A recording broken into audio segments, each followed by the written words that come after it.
بسم الله الرحمن الرحيم.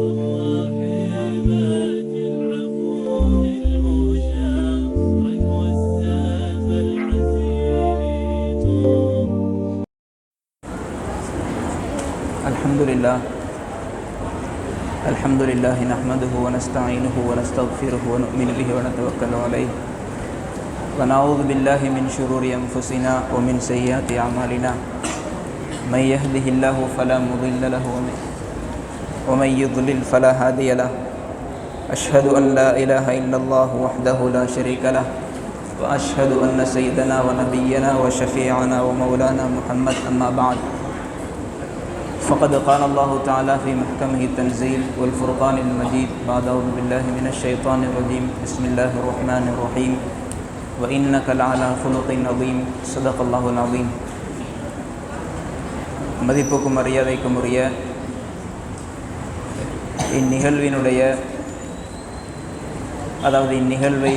ஏற்படுத்தி கொண்டிருக்கக்கூடிய இந்த குழுவினுடைய தலைவர் உட்பட ஏனைய நிர்வாக உறுப்பினர்கள் மற்றும் எமது இந்த குழுமத்தினுடைய சகோதரர்கள் அனைவர்களையும் விழித்தவனாக இந்த இடத்தை ஒதுக்கி தந்து மிக சிறப்பான முறையில் ஏற்பாடுகளை செய்வதற்கு முழுமையான முறையில் உதவி ஒத்தாசைகளை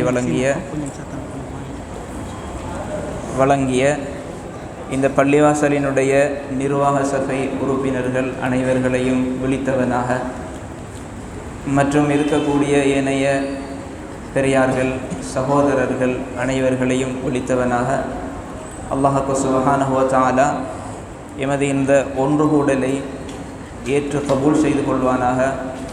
அனைத்து வகையான நலவுகளும் பரக்கத்துகளும் ஹைறுகளும் நிறைந்த ஒரு மஜ்லிஸாக இந்த மஜ்லிஸை அல்லாஹ் ஆக்கி அருள்வானாக. மதிப்புக்கும் மரியாதைக்கும் உரிய பெரியார்களே, சகோதரர்களே, மாணவ சகோதரர்களே, சகோதரிகளே, உலகிலே இருக்கக்கூடிய ஒரு சுன்னத் என்பதாக சொல்லலாம், அல்லாஹ் தஆலாவினுடைய ஒரு நடைமுறை என்பதாக சொல்லலாம். உலகிலே இருக்கக்கூடிய எத்தனையோ மனிதர்கள், எத்தனையோ பொருட்கள் அது இல்லாமலாகி விடுகிறது சில காலங்களின் பின்னர். அந்த மனிதர்களினுடைய இடத்திலே அல்லது அந்த பொருட்களினுடைய இடத்திலே வேறு பல மனிதர்கள் கொண்டு வரப்படுகிறார்கள். வேறு பல பொருட்கள் கொண்டு வரப்பட்டு அந்த குறைகள் முழுமையாக அடைக்கப்படுகிறது. ஆனால் நபி ஸல்லல்லாஹு அலைஹி வஸல்லம் அவர்களை பொறுத்தவரை ஸல்லல்லாஹு அலைஹி வஸல்லம் அவர்கள் இருந்து இல்லாமல் போன இடத்தில் இன்னொருவரை கொண்டு வந்து அடைக்க முடியாது. அல்லாஹ் தஆலா ஒரு பூரணத்துவம் வாய்ந்த நபியாகத்தான் ஸல்லல்லாஹு அலைஹி வஸல்லம் அவர்களை அடையாளப்படுத்தி இருக்கிறார். அது மாத்திரமல்ல, முக்காலத்திலும் புகழப்பட்ட ஒருவர் தான் ஹதரத் ரசூலுல்லாஹ் ஸல்லல்லாஹு அலைஹி வஸல்லம். அவர்களினுடைய பிறப்புக்கு முன்னால் கூட அல்லாஹ் தஆலா பல நபிமார்களுக்கு முன்னிலையில் ஸல்லல்லாஹு அலைஹி வஸல்லம் அவர்களினுடைய புகழ்ச்சியை வெளிப்படுத்தி இருக்கிறான். அவர்களினுடைய நபித்துவத்தை அடையாளப்படுத்தி இருக்கிறான். இது குர்ஆன் சொல்லக்கூடிய ஒரு யதார்த்தமான கருத்து. இரண்டாவது, ஸல்லல்லாஹு அலைஹி வஸல்லம் வாழக்கூடிய நேரத்தில் கூட அவர்கள் வாழ்ந்த அவ்வளவு சிறப்பான வாழ்க்கை அந்த காலத்தில் இருந்தவர்கள் ஸல்லல்லாஹு அலைஹி வஸல்லம் அவர்களை புகழ்ந்திருக்கிறார்கள். ஸல்லல்லாஹு அலைஹி வஸல்லம் அவர்களை மதித்திருக்கிறார்கள். அவர்களினுடைய சங்கை அந்த காலத்தில் கூட அல்லாஹ் பாதுகாத்து வைத்திருந்தார். நபி ஸல்லல்லாஹு அலைஹி வஸல்லம் மறைந்து 1400க்கு அதிகமான வருடங்களாகிறது. அப்படிப்பட்ட நாட்கள் வந்தாலும் கூட இது தாண்டி கியாமத்துடைய நாள் வரும் வரைக்கும் அல்லாஹ் தஆலா அவர்களினுடைய புகழை பாதுகாத்து கொண்டிருக்கிறார். எனவே ஒட்டுமொத்தத்தில் சொல்ல போனால் முக்காலத்திலும் புகழப்பட்டவர்கள் தான் ஹதரத் ரசூலுல்லாஹ் ஸல்லல்லாஹு அலைஹி வஸல்லம். அவர்களினுடைய வாழ்க்கையினுடைய ஒரு பகுதியை எங்களுக்கு மத்தியிலே ஞாபகம் ஊட்டப்பட்டிருக்கிறது. இரண்டாவது பகுதி ஸல்லல்லாஹு அலைஹி வஸல்லம் அவர்களினுடைய 40வது வயதிலிருந்து 46 வயது வரும் வரைக்கும், அதாவது அவர்களினுடைய நபித்துவம் கிடைக்க பெற்ற ஆரம்ப 6 வருடங்கள், இவைகளினுடைய விடயத்தில் தான் இன்றைய எங்களுடைய இந்த ஞாபகமூட்டல் நிகழ்வு காணப்படுகிறது. கணியத்துக்குரிய சகோதர சகோதரிகளே, இவைகளுக்கு முன்னால் ஒரு விடயத்தை ஞாபகமூட்டிக் கொள்கிறேன். நாம் இருக்கிறது பள்ளிவாசல் இதனுடைய ஒழுக்கம் என்பது மிக மேலானது. அதனால் அதனுடைய ஒழுக்கத்தை பேணிக் கொள்றதோடு, ரெண்டாவது இந்த நிகழ்வு ஒரு சிறப்பாக அமைகிறதற்கு அல்லாஹ் தஆலாவினுடைய உதவியோடு உங்களோட ஒத்துழைப்பு என்பது மிக முக்கியம். எல்லோருமே ஒருவருக்கொருவர் என்னுடைய வார்த்தை சிறியது என்பதாக பேசினால் கூட 50 பேர் இப்படி நினைத்தார்கள் என்றால் 50 பேருடைய வார்த்தையும் பல பெரிய வார்த்தைகளாக மாறிவிடும். அதனால் ஒருவருக்கொருவர் செய்யக்கூடிய ஒரு உதவி எம்முடைய பேச்சுக்களை நிறுத்தாட்டி விட்டு ஞாபகப்படுத்தப்படுகிற விடயங்களை கவனித்து கொள்ள வேண்டும். மூன்றாவது ஒரு விடயம் இருக்கிறது. முன்னால் சொல்லப்பட்டதை போல நாம் இந்த நிகழ்வில் பங்கெடுப்பது என்பது இதற்கு பின்னால் இருக்கிற ஒரு போட்டியில் கலந்து கொள்வதற்காக அல்ல. எமக்குள்ளால் இருக்கிற நியத் சரிப்படுத்தப்பட வேண்டும். நாம் ஒரு போட்டியில் பங்கெடுத்து அதிலே ஒரு நல்ல இடத்தை அடைந்து கொள்ள வேண்டும் என்பதற்கு அல்ல. அது ஒரு பக்க உதவியாக இருக்கக்கூடிய ஒரு விடயம். அதற்கு முன்னால் ஒரு விடயம் இருக்கிறது. ஹதரத் ரசூலுல்லாஹ் ஸல்லல்லாஹு அலைஹி வஸல்லம் அவர்களினுடைய வாழ்க்கை அது ஒரு சாதனை, சரித்திரம், அது ஒரு ஆச்சரியமானது. எனவே அந்த வாழ்க்கையை விளங்கி கொண்டு எங்களோட வாழ்க்கையை அதற்கு ஏற்றாற்போல் மாற்றிக்கொள்வதற்கு முயற்சி செய்வது தான் எம்முடைய ஒரு எண்ணமாகவும் நீயத்தாகவும் இருக்க வேண்டும். அல்லாஹ் தஆலா அந்த நீயத்திற்கு அனைவர்களுக்கும் உதவி புரிவானாக. எனவே சொல்லப்படுகிற விடயங்களை சிறப்பாக செய்வதற்கு வல்லநாயன் அல்லாஹ் தஆலா உதவி செய்தருள்வானாக. அந்த அடிப்படையிலே ஸல்லல்லாஹு அலைஹி வஸல்லம் அவர்களினுடைய 40வது வயதில் நெருங்கி கொண்டிருக்கிறது.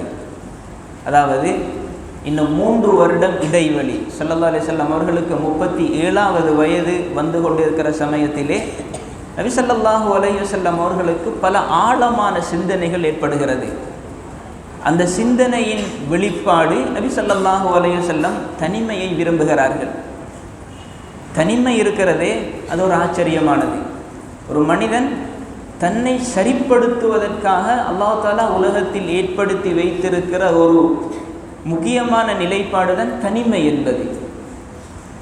ஹதீஸுகளிலே ஒரு மனிதனுடைய தனிமைக்கு கொடுக்கப்பட்ட வாக்குகள் ஆச்சரியமானது. சொன்னார்கள் ஸல்லல்லாஹு அலைஹி வஸல்லம், ஒரு மனிதன் தனித்திருந்து அல்லாஹ்வை திக்ர் செய்கிறான், அவனுடைய உள்ளத்தில் அல்லாஹ் தஆலாவினுடைய மகத்துவம் ஏற்படுகிறது, கண்களுக்குள்ளால் இருந்து கண்ணீர் வடிகிறது. சொன்னார்கள் ஸல்லல்லாஹு அலைஹி வஸல்லம், கியாமத்துடைய நாளையில், நிழல் இல்லாத நாளையில் அல்லாஹ் தஆலா அந்த மனிதனுக்கு அவனுடைய நிழலை கொடுக்கிறதாக சொல்லியிருக்கிறார்கள். 7 மனிதர்கள், அவர்களில் இந்த சாரார் ஒரு சாரார். எனவே தனிமை என்பது ஒரு மனிதனுடைய சீர்திருத்தத்திற்காக, ஒரு சமூகம் சார்ந்த சீர்திருத்தத்திற்கு மிக அத்தியாவசியமான ஒன்றுதான் தனிமை. நபி ஸல்லல்லாஹு அலைஹி வஸல்லம் இந்த தனிமையை விரும்புகிறார்கள். எனவே இதற்காக வேண்டி உணவுகளை எடுத்துக்கொண்டு ஜபலுன் நூர் என்று சொல்லக்கூடிய மலை, இந்த மலையிலே இந்த மலையில் இருக்கக்கூடிய ஒரு குகை தான் ஹிரா குகை. இந்த குகைக்கு ஸல்லல்லாஹு அலைஹி வஸல்லம் செல்கிறார்கள். ஹிரா குகையை பொறுத்தவரை மக்காவிலிருந்து சுமார் 2 மைல் தொலைதூரத்தில் இருக்கக்கூடிய ஒரு குகை, ஒரு சிறிய குகை. அந்த குகையினுடைய நீளம் 4 முழம், அதனுடைய அகலம் 1.25 அகலம், 1.25 முழம் அகலம். இப்படிப்பட்ட சிறிய குகையிலே தான் ஸல்லல்லாஹு அலைஹி வஸல்லம் அவர்கள் தங்கியிருக்கிறார்கள். அந்த குகைகளுக்குள்ளால் நபி ஸல்லல்லாஹு அலைஹி வஸல்லம் அவர்களினுடைய நேரம் இபாதத்தில் கழிகிறது. இரண்டாவது, இந்த பூமி இந்த பூமிக்கு பின்னால் இருக்கிற பிரபஞ்சம், இவைகளை ஆளக்கூடிய அபார சக்தி, இவைகளினுடைய விடயத்திலே தான் ஸல்லல்லாஹு அலைஹி வஸல்லம் சிந்தித்து கொண்டிருக்கிறார்கள். காரணம், இப்படி சிந்திப்பதற்கு நபி ஸல்லல்லாஹு அலைஹி வஸல்லம் அவர்களினுடைய கோத்திரத்தினுடைய நிலைப்பாடு ஒரு வித்தியாசமான கொள்கையில், தவறான கொள்கையிலே தான் அவர்களினுடைய காலம் கழிந்து கொண்டிருக்கிறது. நபி ஸல்லல்லாஹு அலைஹி வஸல்லம் அந்த கோத்திரத்தின் விடயத்திலே சிந்தித்து கொண்டிருக்கிறார்கள்.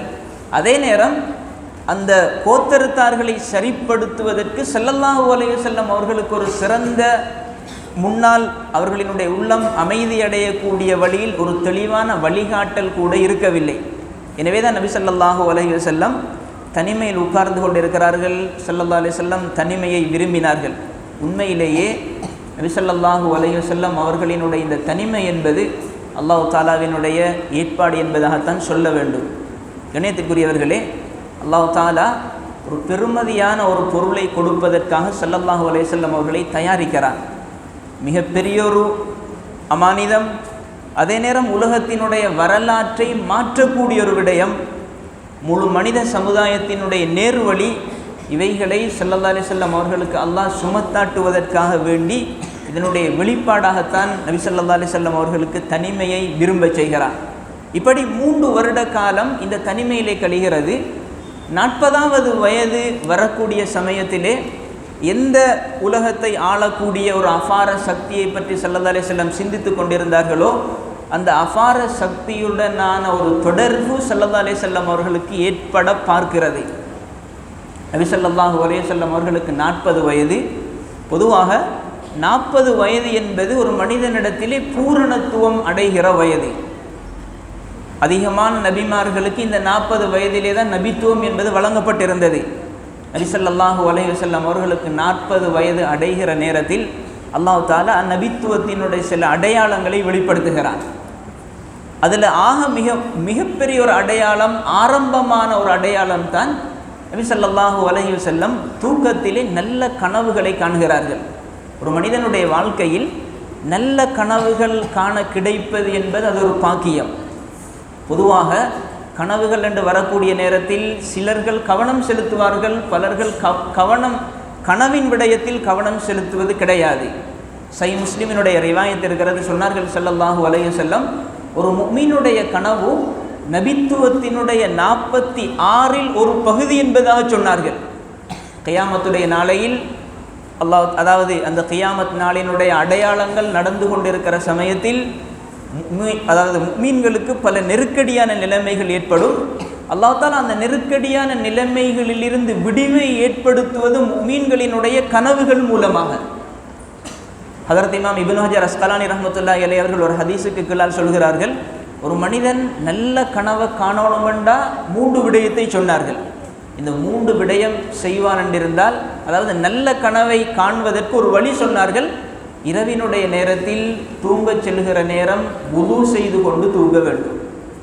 இரவினுடைய நேரத்தில் தூங்கச் செல்கிற நேரம் வுது செய்து கொண்டு தூங்குவார் என்றிருந்தால் அவர் காணக்கூடிய கனவு அஸ்தகுர் ருயா, உண்மையான கனவு காண்பதற்கு அது வழிவகுக்கும் என்பதாக சொன்னார்கள். கண்ணியத்திற்குரியவர்களே, எனவே மார்க்கத்தில் கனவுக்கு ஒரு இடம் இருக்கிறது. அந்த விடயத்தில் கவனம் செலுத்தி கொள்ள வேண்டும். நபி ஸல்லல்லாஹு அலைஹி வஸல்லம் அவர்களுக்கு முதலாவது அடையாளம் உண்மையான கனவை கண்டார்கள். அந்த உண்மையான கனவு என்றால் என்ன தெரியுமா? எப்படி தூக்கத்தில் கனவு காண்பார்களோ அந்த கனவு உண்மையிலேயே நடக்கக்கூடிய ஒரு நிலைமையாக மாறிவிட்டது. அப்படிப்பட்ட ஒரு நிலைமை ஏற்படுகிறது. ரெண்டாவது, நபி ஸல்லல்லாஹு அலைஹி வஸல்லம் அந்த நபித்துவத்தினுடைய 2வது அடையாளமாக மக்காவில் இருக்கக்கூடிய கற்கள் சிலவைகள் ஸல்லல்லாஹு அலைஹி வஸல்லம் அவர்களுக்கு சலாம் சொன்னது. சஹீஹ் முஸ்லிமினுடைய ரிவாயத் இருக்கிறது. சொன்னார்கள் ஸல்லல்லாஹு அலைஹி வஸல்லம், இன்னி லா அரிஃபு ஹஜரன், எனக்கு ஒரு கல்லை தெரியும், பிமக்கா, அந்த கல் மக்காவில் இருக்குது. கான யுஸல்லிமு அலைய கபல அன் உபாஸ், நான் நபியாக அனுப்பப்படுறதற்கு முன்னால் அந்த கல்லி எனக்கு சலாம் சொன்னது என்பதாக சொன்னார்கள். சொல்லிவிட்டு இன்னி லா அரிஃபுல் ஆன், இப்போ அந்த கல்லி எங்கே இருக்குது என்பதும் எனக்கு தெரியும் என்பதாக சொன்னார்கள். இது நபி ஸல்லல்லாஹு அலைஹி வஸல்லம் அவர்களினுடைய நபித்துவத்தினுடைய அடையாளங்களில் ஒன்று. கண்ணியத்திற்குரியவர்களே, இப்படி ஸல்லல்லாஹு அலைஹி வஸல்லம் கனவு காணுகிறார்கள். இப்படி அதனுடைய அடையாளங்கள் நடந்து கொண்டிருக்கிறது. கல்லு சலாம் சொல்கிறது. மரம் சலாம் சொல்கிறது. சுமார் 6 மாத காலம் இப்படி கழிகிறது.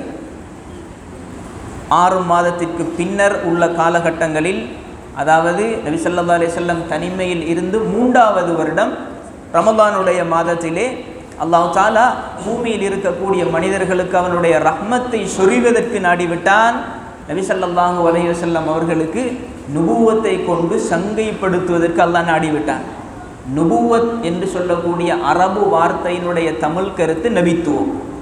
நுபுவத் என்கிற அரபு வார்த்தையினுடைய தமிழ் கருத்து நபித்துவம். அப்படியான நபித்துவத்தை ஸல்லல்லாஹு அலைஹி வஸல்லம் அவர்களுக்கு அல்லாஹ் கொடுப்பதற்கு நாடிவிட்டான். நபி ஸல்லல்லாஹு அலைஹி வஸல்லம் அவர்களுக்கு நபித்துவம் கொடுக்கப்பட்ட காலம் தெளிவான ஆதாரங்களிலே இருக்கிறது. ரமலான் மாதம் 21வது பிறை திங்கட்கிழமையினுடைய நாள் நபி ஸல்லல்லாஹு அலைஹி வஸல்லம் அவர்களுக்கு நபித்துவம் வழங்கப்படுகிறது. ரமலானுடைய மாதம் இரவு வேளை திங்கட்கிழமையினுடைய நாள் 21வது பிறையிலே தான் ஸல்லல்லாஹு அலைஹி வஸல்லம் அவர்களுக்கு நபித்துவம் வழங்கப்படுகிறது.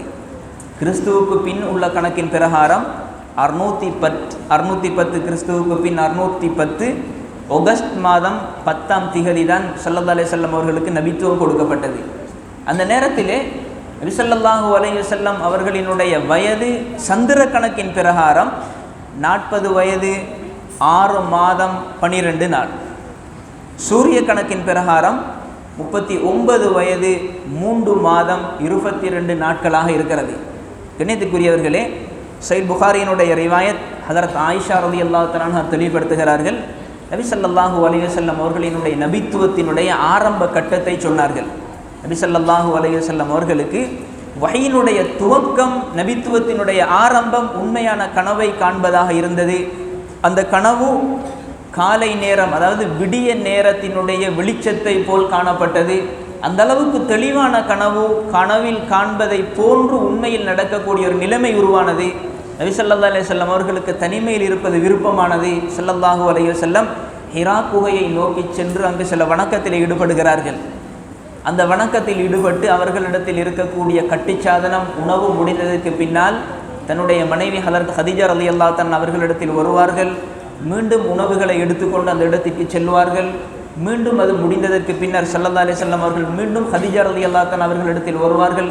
இப்படி சென்று கொண்டிருக்கிற சமயத்திலே தான் ஹதரத் ஜிப்ரீல் அலைஹிஸ்ஸலாம் ஸல்லல்லாஹு அலைஹி வஸல்லம் அவர்களுக்கு வஹீயை கொண்டு வருகிறார்கள். வஹீ என்று சொல்லக்கூடிய அரபு வார்த்தை எல்லோருக்கும் பொதுவாக பாடசாலைகளில் வஹீ என்பதாக சொல்லியிருப்போம். பல இடங்களில் அந்த வார்த்தையை பயன்படுத்துவோம். வஹீ என்று சொல்லக்கூடிய வார்த்தையினுடைய தமிழ் பதம் இறைச்செய்தி, இறைச்செய்தி என்பதாக சொல்வார்கள். இப்படி இருக்கிற சமயத்திலே தான் அல்லாஹ் தஆலா சூரத்துல் இக்ராயினுடைய ஆரம்ப 5 ஆயத்துகளை ஸல்லல்லாஹு அலைஹி வஸல்லம் அவர்களுக்கு இறக்குகிறார். ஹதரத் ஜிப்ரீல் அலைஹிஸ்ஸலாம் ஹதரத் ஸல்லல்லாஹு அலைஹி வஸல்லம் அவர்களிடத்திலே வந்து இக்ரா, அதாவது ஓதுங்க என்பதாக சொன்னார்கள். ஹதரத் ஸல்லல்லாஹு அலைஹி வஸல்லம் சொன்னார்கள், மா அன பிகாரி, எனக்குண்டா ஓத தெரியாது.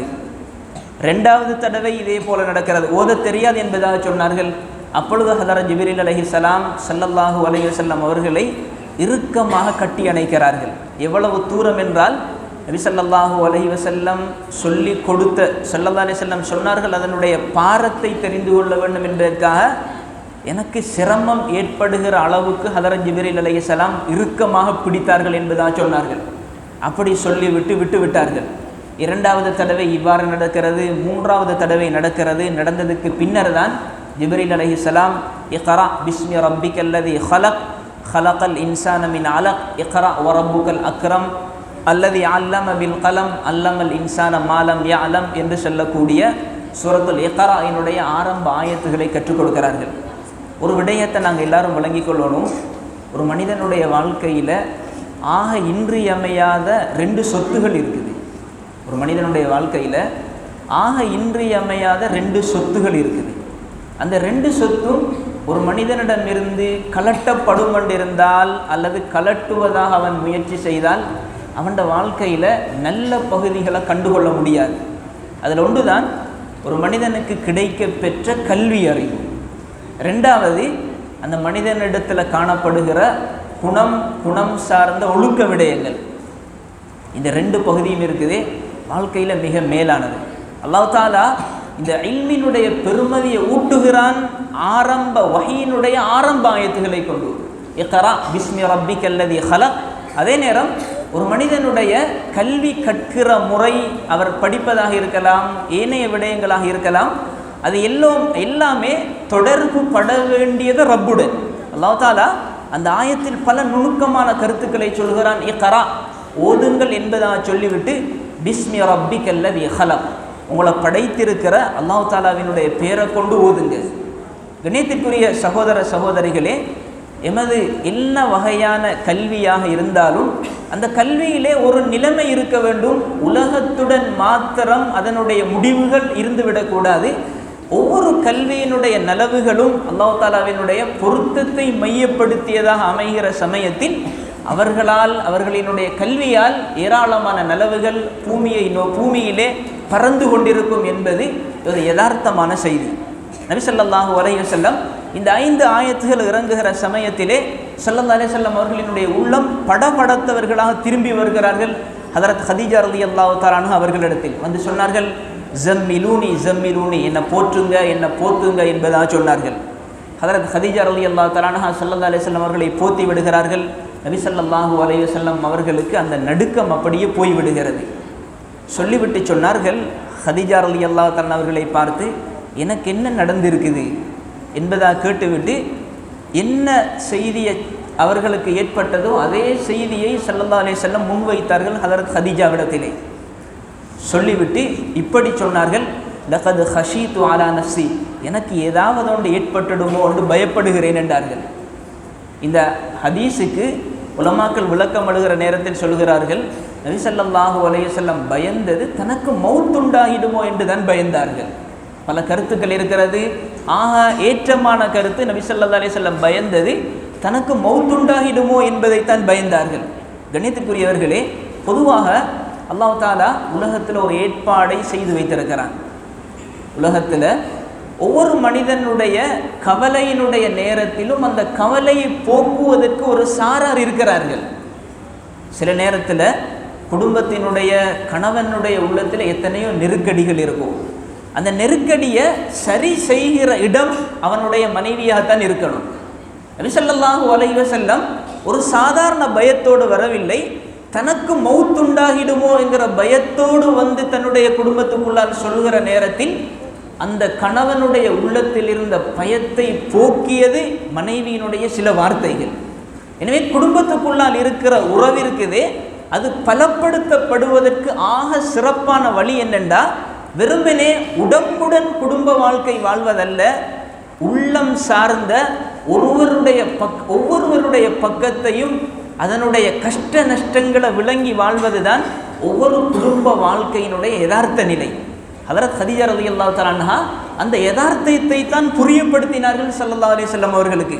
எப்படி சொன்னார்கள் என்றால், கல்லா, அப்படி அல்ல, வல்லாஹி மா யுஹ்ஸீகல்லாஹு அபதன், அல்லாஹ் தஆலா எப்பையும் தான் ஒரு காலத்திலேயும் உங்களை இழிவுபடுத்த மாட்டான். ஒரு விடயத்தை விளங்கணும், நபி ஸல்லல்லாஹு அலைஹி வஸல்லம் அவர்களுக்கு தான் இப்போ வஹி வருது. ஹதரத் ஹதீஜா ரலியல்லாஹு தஆலா அன்ஹா அவர்களுக்கு இன்னும் அப்படி ஒன்று இல்லை, அவங்களுக்கு வஹி வாரது இல்லை. ஆனால் ஆறுதல் சொல்றது யாருன்ற ஒரு மனைவி. கணித்துக்குரியவர்களே, அந்த காலத்திலிருந்து ஒரு யதார்த்தத்தை புரிந்து வைத்தார்கள். ஒரு மனிதனுடைய வாழ்க்கையில் நல்ல காரியங்கள் இருக்கும் என்றிருந்தால் அந்த நல்ல காரியங்கள் அவனோட வாழ்க்கையில் வரக்கூடிய முசீபத்துகளை தடுத்துடும். நாங்கள் யோசித்து கொள்ளணும், நல்ல காரியம் என்ற என்ன? அல்ஹம்துலில்லாஹ், இந்த இடத்துல எத்தனையோ வாலிபர்கள் எதிர்காலத்தில் இந்த உம்மத்தினுடைய பெரிய சேவகர்கள் இருக்கிறோம். நாங்கள் சின்னவர்களாக இருந்தாலும் சின்னவர்கள் அல்ல, ஒரு விடயத்தை விளங்கி கொள்ளணும், நல்லவைகளை எங்களோட வாழ்க்கையில் சம்பாதிக்க பழகணும். நல்லவைகள் இருக்குது, ஒவ்வொரு மனிதனுடைய உள்ளங்களை வெல்ல பழகணும். அது வீட்டுக்குள்ள உம்மா வாப்பாட உள்ளமாக இருக்கலாம், பாடசாலையில் போனால் ஆசிரியர் அதிபர்கள் அது சார்ந்த பொறுப்புள்ளவர்கள், ஏனைய இடங்களுக்கு போனால் அது சார்ந்தவர்கள், ஒவ்வொருத்தருக்கும் என்னால் உள்ள நலவு போய் சேரணும் என்கிற பகுதியை யோசிக்கிற நேரத்தில் சில நேரத்தில் அந்த மக்களினுடைய துஆ எங்களோட வாழ்க்கையில் எத்தனையோ நலவுகளை ஏற்படுத்தும். அதனால் ஒவ்வொருத்தரும் உறுதி கொள்ளணும், என்ற வாழ்க்கையில் நான் நல்லவைகளை சம்பாதிக்க பழகணும். நான் சின்னவனாக இருக்கலாம், என்ற வயதுக்கேற்ற நலவுகள் உலகத்தில் ஏராளம் இருக்குது. இன்றைக்கு சின்னவர்கள் மன்னிச்சு கொள்ளணும், நான் சின்னவர்கள் என்று சொன்னதுக்கு இன்றைக்கு எத்தனையோ பேர் இருக்கிறோம், மாணவ பருவத்தில் இருக்கிறோம். ஒவ்வொருத்தராலையும் ஏற்படுகிற கெடுதிகள் என்பதும் இருக்கலாம். அதே நேரம் அந்த கெடுதிகள் எல்லாத்தையும் மூடி மறைக்கிறதற்கு எங்களுக்குள்ளால நலவுகள் உருவாகிற நேரத்தில் அந்த நலவுகளை கெடுதிகளை இல்லாமல் செஞ்சிடுவோம். அதனால் அந்த ஒவ்வொரு நலவுகளும் இருக்குது, எங்களோட வாழ்க்கையில் ஏற்படுத்துகிற ஒவ்வொரு நலவுகளும் வாழ்க்கையில் நலவுகளை கொண்டு போய் சேர்க்கும். முசீபத்தினுடைய பகுதி எங்களுக்குள்ளால் இருந்து இல்லாமல் ஆகும். ஹதரத் ஹதீஜா ரலியல்லாஹு தஆலா சொன்னாங்க, ஸல்லல்லாஹு அலைஹி வஸல்லம் அவர்களை பார்த்து, வல்லாஹி மா யுஹ்ஸிகல்லாஹு அபதன், அல்லாஹ் தஆலா அவங்களை ஒரு காலமும் இழிவுபடுத்த மாட்டான். காரணம் என்ன தெரியுமா? இன்னக லதஸிலுர் ரஹீம், குடும்ப உறவுகளை நீங்கள் சேர்ந்து வாழ்கிறீங்க. வதஹ்மிலுல் கல்ல, சிரமப்படுறவர்களினுடைய சுமைகளை எல்லாருடைய சுமையையும் நீங்கள் போட்டு சுமக்கிறீங்க. வதக்ஸிபுல் மாது, இல்லாதவங்களுக்காக வேண்டி நீங்கள் சம்பாதிச்சு கொடுக்குறீங்க. வதுபுரிய தைஃப், விருந்தாளியை கண்ணியப்படுத்துறீங்க. வதுஈன் வாலா நவாயிபில் ஹக், சத்தியத்துக்காக பாடுபடுற மக்களுக்கு உதவி செய்கிறீங்க. இப்படிப்பட்ட நிலவு உங்களோட வாழ்க்கையில் இருக்க போகல எப்படி உங்களுக்கு ஒரு சோதனை உண்டாகும்? இப்படி ஆறுதல் சொன்னாங்க. கணியத்துக்குரியவர்களே, நல்லவைகளை வாழ்க்கையில் சம்பாதிக்க ஒவ்வொருத்தரும் பழகும். அல்லாஹ் அந்த பாக்கியத்தை அனைவர்களுக்கும் நசீபாக ஆக்கணும். இப்போ ஹதீஜா ரலியல்லாஹு தஆலா இந்த விடயத்துக்கு பின்னால் நபி ஸல்லல்லாஹு அலைஹி வஸல்லம் அவர்களை வரகத் இப்னு நௌஃபல் இடத்துல கூட்டி கொண்டு போனாங்க. வரகத் இப்னு நௌஃபல் இவர் ஜாஹிலியா காலத்தில் நஸ்ரானிய மார்க்கத்தில் இருந்தார், கிறிஸ்துவராக இருந்தார். அதே நேரம் ஹிப்ரு மொழியை எழுத தெரிஞ்ச ஒரு அறிஞராகவும் இருந்தார். இவர் ஒரு வயசாளி, கண் தெரியாத ஒரு மனிதர். ஹதீஜா ரலியல்லாஹு தஆலா வந்து சொன்னாங்க, ஷாச்சாட மகனே, உங்களோட சகோதரருடைய மகன் சொல்கிறத கொஞ்சம் கேளுங்க. கணியத்துக்குரியவர்களே, நான் இந்த இடத்துல ஒரு விடயத்தை ஞாபகம் ஊட்ட விரும்புகிறேன். பொதுவாக ஒவ்வொரு காரியங்களும் அந்தந்த காரியத்திற்கு தகுதியானவர்களோடு தான் இணைக்கப்படும். சில நேரத்தில் ஒரு காரியத்தினுடைய தெளிவு எனக்கு தெரியாது என்றால் அது சார்ந்த துறை சார்ந்தவர்களிடத்துல தான் அந்த காரியம் ஒப்படைக்கப்படும்.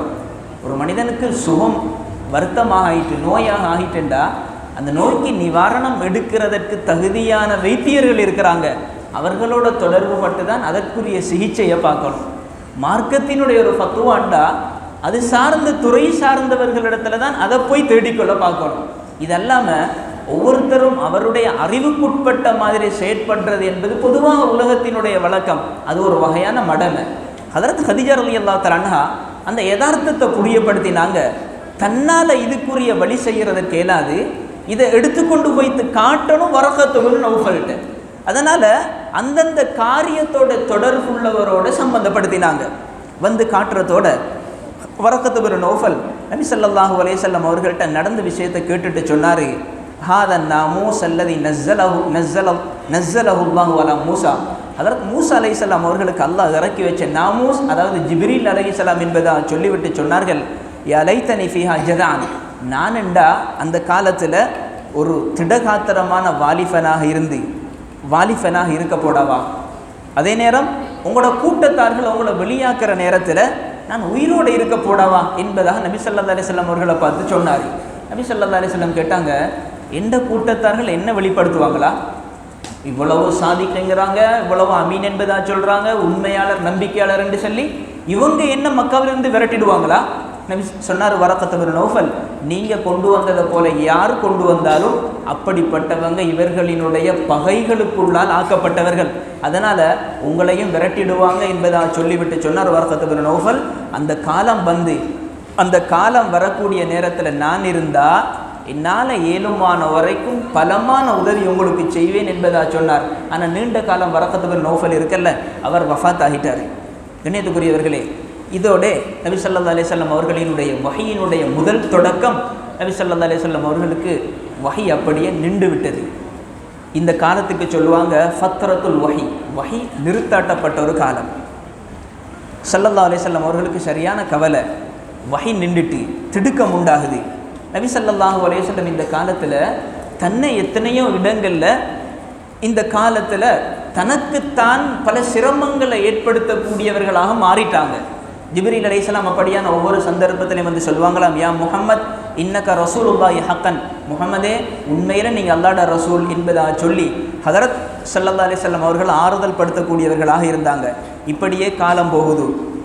அதே நேரம் ஹதரத் இப்னு ஹஜர் அஸ்கலானி ரஹ்மத்துல்லாஹி அலைஹி அவர்கள் சொல்கிறாங்க, நபி ஸல்லல்லாஹு அலைஹி வஸல்லம் அவர்களுக்கு எவ்வளவு காலம் வஹி நிறுத்தாட்டப்பட்டதுண்டா சில நாட்கள் தான் வஹி நிறுத்தாட்டப்பட்டது, சில நாட்கள். ஆனால் சில கருத்து இருக்குது 3 வருடங்கள், இன்னும் சில கருத்து இருக்குது 2.5 வருடங்கள் என்று. ஆனால் அது ஏற்றமான கருத்தல்ல. சில நாட்கள் தான் நபி ஸல்லல்லாஹு அலைஹி வஸல்லம் அவர்களுக்கு வஹி அப்படியே நிறுத்தாட்டப்படுது. அதற்கு பின்னால் நபி ஸல்லல்லாஹு அலைஹி வஸல்லம் வளமையை போல ஹிராவினுடைய குகையில் பெய்து வந்து கொண்டிருக்கிற நேரத்தில் வானத்தில் இருந்து ஒரு சத்தத்தை கேட்டாங்க. இது ஸல்லல்லாஹு அலைஹி வஸல்லம் அவர்களுக்கு வரக்கூடிய 2வது வஹியினுடைய தொடர். வானத்திலிருந்து சத்தத்தை கேட்டாங்க. வானத்தை நோக்கி நபி ஸல்லல்லாஹு அலைஹி வஸல்லம் தன்னுடைய பார்வையை உயர்த்த நேரத்தில் ஹிரா குகையில் கண்ட மலக் ஜிப்ரீல் அலைஹிஸ்ஸலாம் வானத்திற்கும் பூமிக்கும் இடையில ஒரு கதிரையில் உட்கார்ந்து கொண்டிருந்தார். இது புகாரி ஷரீஃபில் வரக்கூடிய ரிவாயத். கதிரையில் உட்கார்ந்து கொண்டிருந்தார். நபி ஸல்லல்லாஹு அலைஹி வஸல்லம் அவர்களுக்கு இன்னும் பயம் அதிகமாகுது. அப்படியே வீட்டுக்கு ஓடினாங்க. வந்து ஜம்மிலூனி ஜம்மிலூனி என்ன போத்துங்க போத்துங்க என்பதா சொன்னாங்க. 2வது தடவை போத்தப்படுகிறது. அல்லாஹ் தஆலா குர்ஆனினுடைய ஆயத்தை இறக்குறான். யா அய்யுஹல் முத்தஸ்ஸிர் கும் ஃபாந்திர் என்று சொல்லக்கூடிய சூரத்துல் முத்தஸ்ஸிரினுடைய ஆயத்தை இறக்குறான். 2வது தடவை ஸல்லல்லாஹு அலைஹி வஸல்லம் அவர்களுக்கு வஹி இறங்கின சூரா இந்த சூரா எல்லாவும் அல்ல, ஆரம்ப 5 ஆயத்துகள் இறங்கினுச்சு. இது 2வது கட்டம். கண்ணியத்துக்குரியவர்களே, நாங்கள் இடையில் செல்ல வேண்டிய ஒரு தேவைப்பாடு இருக்குது. நபி ஸல்லல்லாஹு அலைஹி வஸல்லம் அவர்களினுடைய வாழ்க்கை வரலாற்றை படிக்கிறோம். நபி ஸல்லல்லாஹு அலைஹி வஸல்லம் அவர்களினுடைய வஹியினுடைய பல கட்டங்கள் இருக்குது. இமாம் இப்னுல் கய்யிம் அல் ஜௌஸி ரஹ்மத்துல்லாஹி அலைஹி அவருடைய ஜாதுல் மாதுல சொல்கிறாரு, நபி ஸல்லல்லாஹு அலைஹி வஸல்லம் அவர்களுக்கு பல கட்டங்களாக வஹி இறங்கியது. 1வது கட்டம் தான் உண்மையான கனவு கண்டாங்க. 2வது கட்டம் கண்ணுக்கு முன்னால் ஹதரத் ஜிப்ரீல் அலைஹிஸ்ஸலாம் அவர்களை பார்க்காம இருக்கிற நேரத்தில் ஜிப்ரீல் அலைஹிஸ்ஸலாம் அவங்களோட உள்ளத்தில் ஏதாவது ஒரு விடயத்தை கொண்டு வந்து போட்டாங்க. இதுவும் ஒரு வஹி. நபி ஸல்லல்லாஹு அலைஹி வஸல்லம் ஒரு உதாரணம் சொன்னாங்க. ஹதரத் ஜிப்ரீல் அலைஹிஸ்ஸலாம் இந்த உள்ளத்தில் ஒரு செய்தியை கொண்டு வந்து போட்டார். இது வஹியினுடைய 2வது கட்டம்.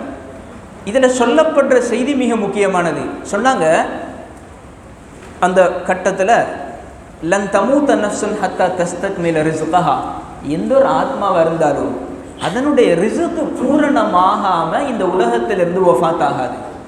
எந்த ஒரு ஆத்மாவாக இருந்தாலும் அதில் ரிஸ்க் பூரணமாகாமல் உலகத்திலிருந்து வஃபாத் ஆகாது. சொல்லிவிட்டு சொன்னாங்க, ஃபத்தகுல்லா, அல்லாஹ்வை பயந்து கொள்ளுங்க, வஅஜ்மிலு ஃபித்தலப், நீங்கள் உங்களோட ரிஸ்க்கை தேடுற வழிகளை அழகாக தேடிக்கொள்ளுங்க.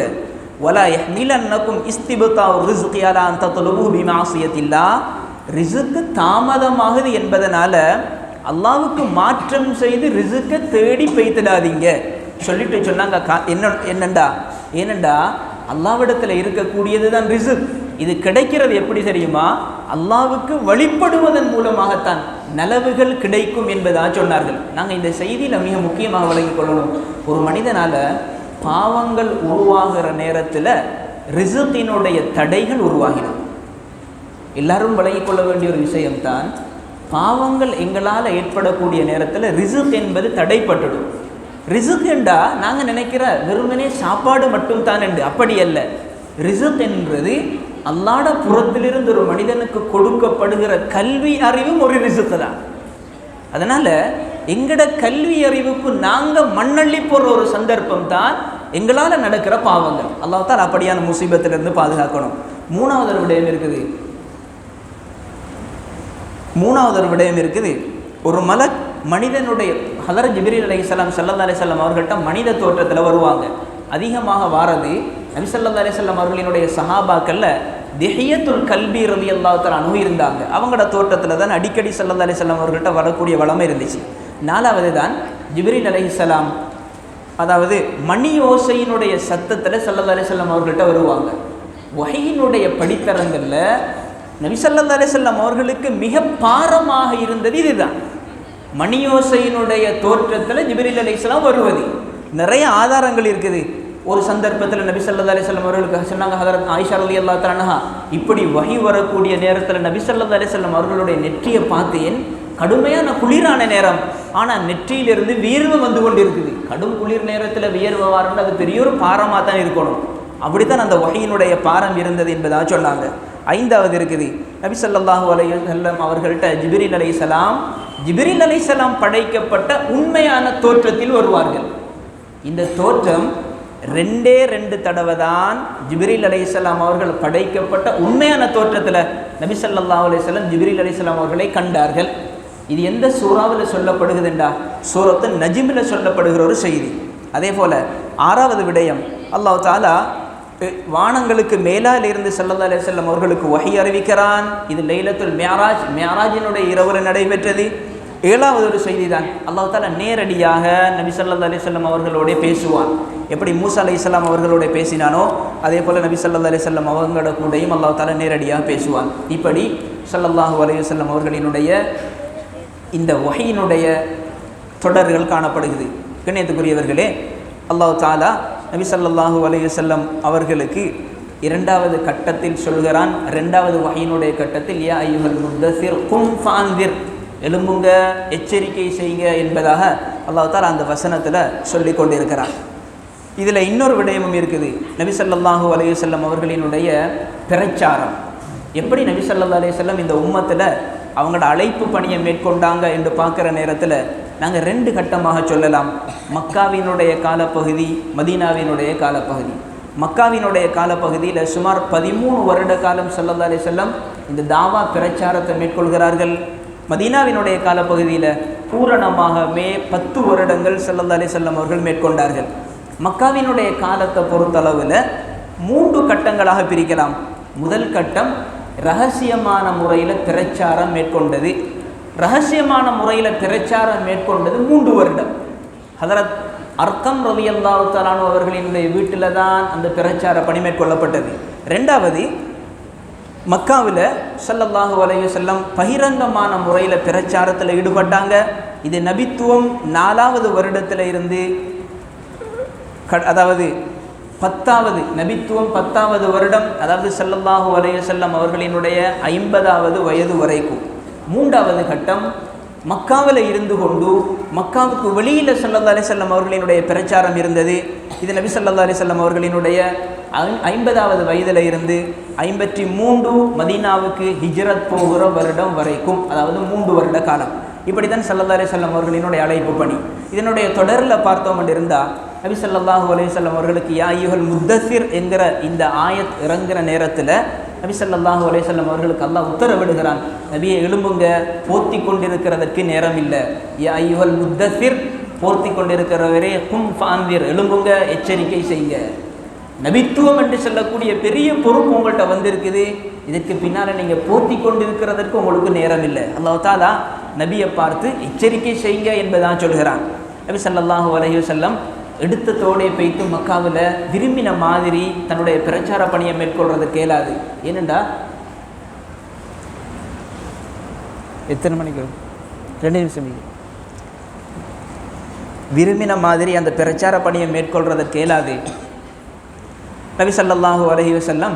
காரணம் என்னென்னா, மக்காவாசிகள் ஒரு வித்தியாசமான கொள்கையில் இருந்தவர்கள். 2வது, அவங்கெல்லாம் விரும்பினது மக்காவினுடைய பொறுப்பு எங்கட கட்டுப்பாட்டுக்கு கீழே இருக்குது என்பதாக விரும்பினாங்க. 3வது, மக்காவை நாங்கள் தான் ஆளக்கூடியவர்கள் என்கிற பல கற்பனை இவர்களுக்குள்ளார இருந்துச்சு. இவர்களுக்குள்ளால வைத்து ஏகத்துவம், அல்லாஹ் ஒருவன் என்கிற கொள்கையை பேசினா பெரிய சிரமங்கள் உண்டாகிடும். அதனால் நபி ஸல்லல்லாஹு அலைஹி வஸல்லம் 3 வருட காலங்கள் ரகசியமான முறையில் இந்த பணியை மேற்கொள்கிறாங்க. கண்ணியத்துக்குரியவர்களே, நபி ஸல்லல்லாஹு அலைஹி வஸல்லம் ஆரம்பமாக தன்னோடு சேர்ந்திருந்தவர்களுக்கு தான் இந்த தாவத்தினுடைய பணியை மேற்கொள்கிறார்கள். தன்னுடைய குடும்பத்தினர்கள், தன்னுடைய நண்பர்கள், இவர்களைத்தான் ஸல்லல்லாஹு அலைஹி வஸல்லம் அழைச்சாங்க.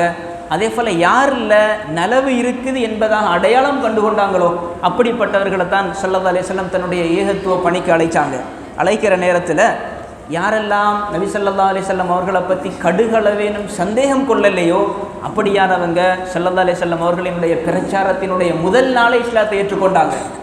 நபி ஸல்லல்லாஹு அலைஹி வஸல்லம் அவர்களினுடைய மனைவிமார்களில் ஹதரத் ஹதீஜா ரலியல்லாஹு தஆலா அன்ஹா, அவர்களினுடைய அடிமையாக இருந்த ஸைத் இப்னு ஹாரிஸா ரலியல்லாஹு தஆலா அன்ஹு, நபி ஸல்லல்லாஹு அலைஹி வஸல்லம் அவர்களினுடைய பொறுப்புக்கு கீழால் இருந்த அவங்களோட சாச்சாவினுடைய மகன் ஹதரத் அலி ரலியல்லாஹு தஆலா அன்ஹு சிறுவராக இருக்கிற நேரத்தில் இஸ்லாத்தை ஏற்றுக்கொண்டார்.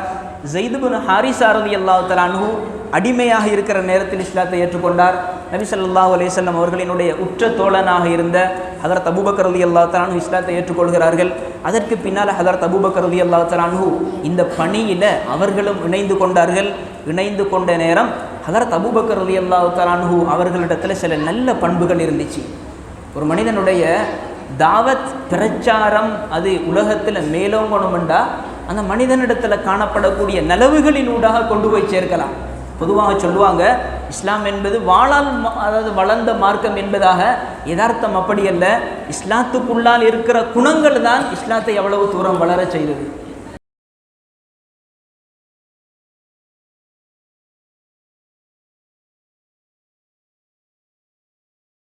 சரி, நாங்கள் தொடருவோம் இன்ஷா அல்லாஹ்.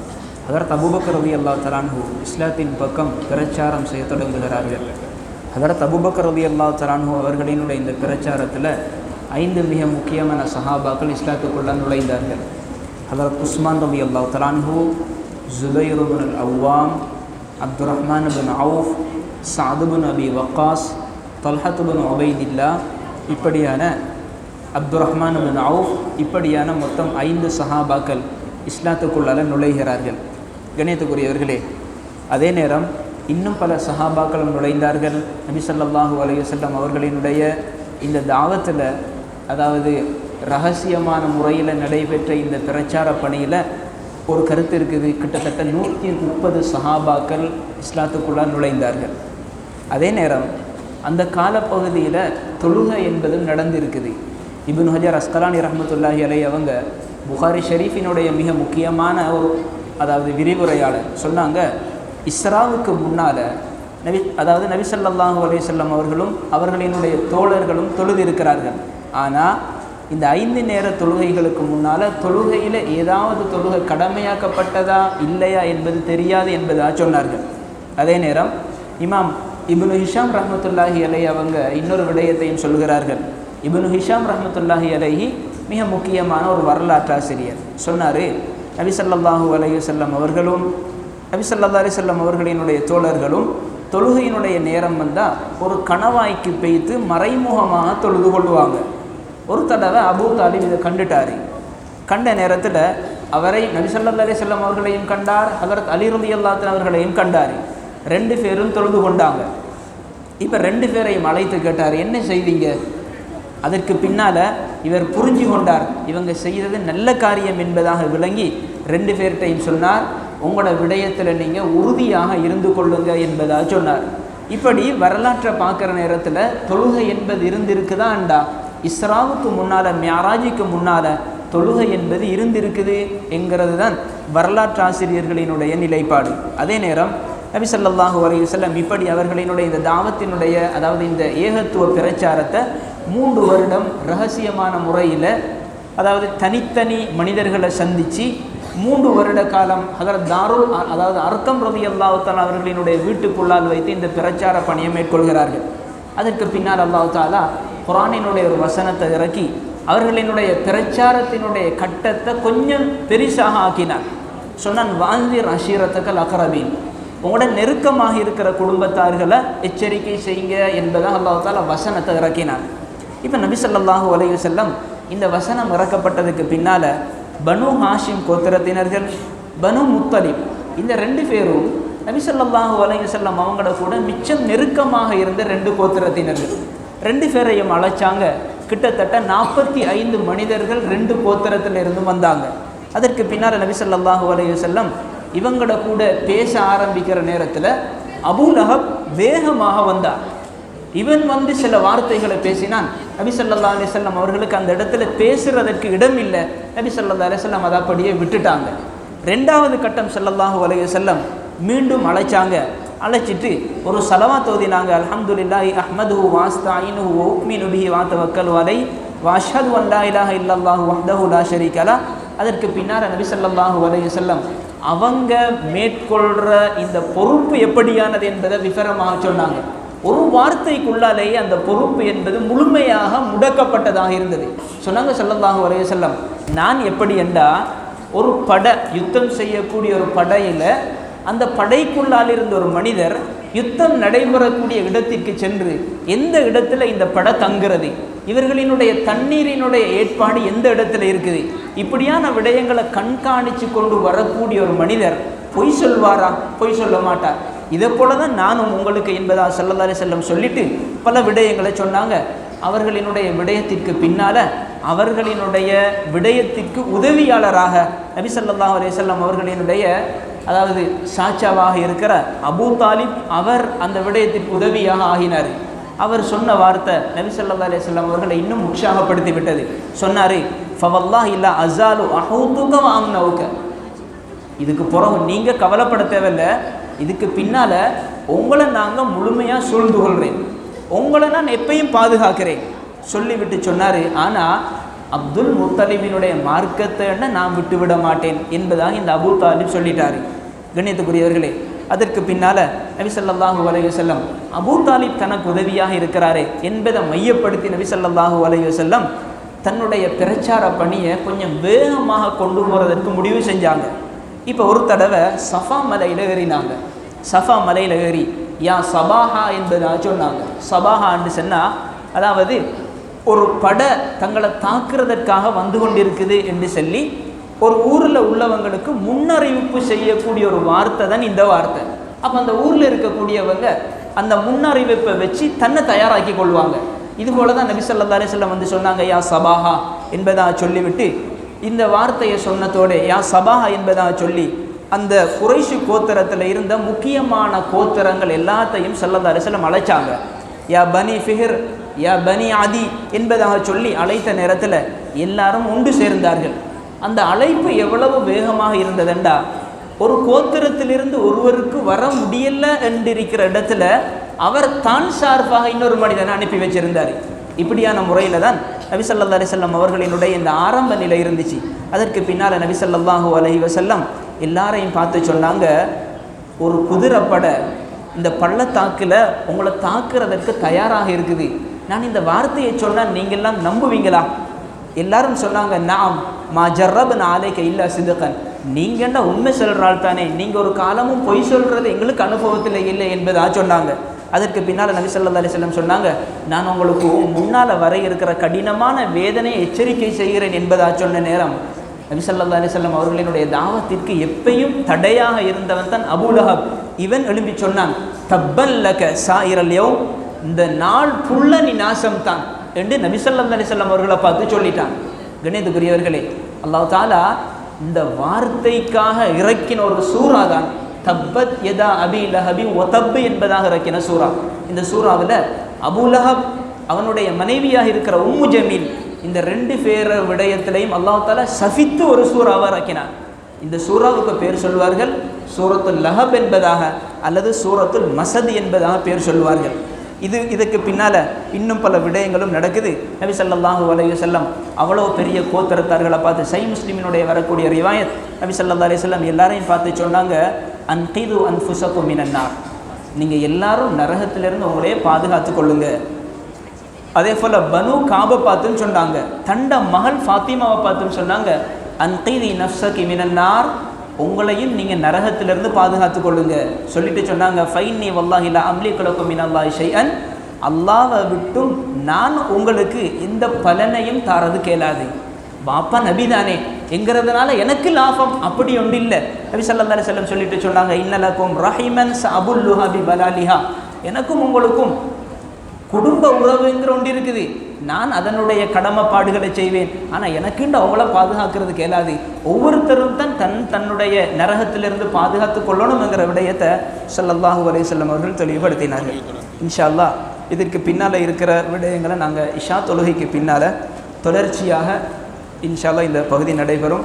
அனைவரும் கலந்து கொள்ளுமாறு வேண்டிக் கொள்கிறோம். ஜஸாக்குமுல்லாஹு கைரான்.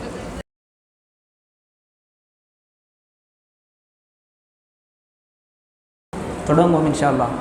நபி ஸல்லல்லாஹு அலைஹி வஸல்லம் இப்படி அவர்களினுடைய இந்த பிரச்சாரத்தை மேற்கொண்டிருக்கிற நேரத்தில் ஸல்லல்லாஹு அலைஹி வஸல்லம் அவர்களினுடைய இந்த பிரச்சாரம் மக்காவினுடைய நாலா புறங்கள்லையும் பெய்து கொண்டிருந்தது. அல்லாஹ் தஆலா இன்னொரு வசனத்தை இறக்குறான், ஃபஸ்தா பிமா துமர் வ அரித் அனில் முஷ்ரிகீன், உங்களுக்கு ஏவப்பட்டவைகளை தயக்கம் இல்லாமல் விவரமாக சொல்லுங்க, இணை வைக்கக்கூடிய மக்களை புறக்கணிச்சிடுங்க, அவர்களை நீங்கள் அவர்களினுடைய விடயத்தில் கவனம் செலுத்தணும் இல்லை, அவர்களை நீங்கள் புறக்கணிச்சிடுங்க என்பதாக சொன்னாங்க. இந்த ஆயத்திறங்கின நேரத்தில் நபி ஸல்லல்லாஹு அலைஹி வஸல்லம் இன்னும் உற்சாகப்பட்டு அவர்களினுடைய பிரச்சார பணியை மேற்கொள்ள தொடங்கினாங்க. இமாம் இப்னுல் இஸ்ஹாக் ரஹ்மத்துல்லாஹி அலைஹி இப்னு இஸ்ஹாக் ரஹ்மத்துல்லாஹி அலைஹி வரலாற்றாசிரியர்களில் மிக முக்கியமான ஒருத்தர் சொன்னார், அபூ தாலிபிடத்தில் குறைஷிகளினுடைய தலைவர்களில் சில மனிதர்கள் போனாங்க. போய்த்து சொன்னாங்க, உங்களோட சகோதரருடைய மகன் எங்களோட சிலைகளுக்கெல்லாம் ஏசுறாரு, எங்களோட தீனை குறை சொல்கிறாரு, எங்களோட புத்திசாலிகளை எல்லாம் மடையன் என்பதான் சொல்கிறாரு, எங்களோட மூதாதையர்களை எல்லாம் வழிகட்டவர்கள் என்பதான் சொல்கிறாரு. அதனால் இவரை நீங்கள் தடுத்துடணும். ரெண்டாவது சொன்னாங்க, தடுத்துடணும். அப்படி இல்லைன்னு இருந்தால் இவரை நீங்கள் எங்கள்கிட்ட ஒப்படைச்சிடணும். நாங்கள் அவரை என்ன செய்கிறேன்னு எங்களுக்கு தெரியும். காரணம் சொன்னாங்க, ஏனெண்டா நீங்களும் நாங்கள் இருக்கிற மார்க்கத்தில் தான் இருக்கிறீங்க என்பதாக சொன்னாங்க. அபூ தாலிப் இடத்துல இந்த செய்தி வந்த நேரத்தில் அபூ தாலிப் அந்த பேச்சை, அதாவது லேசான முறையில் அந்த பேச்சை தடாவி லேசாக முடிச்சிட்டார்.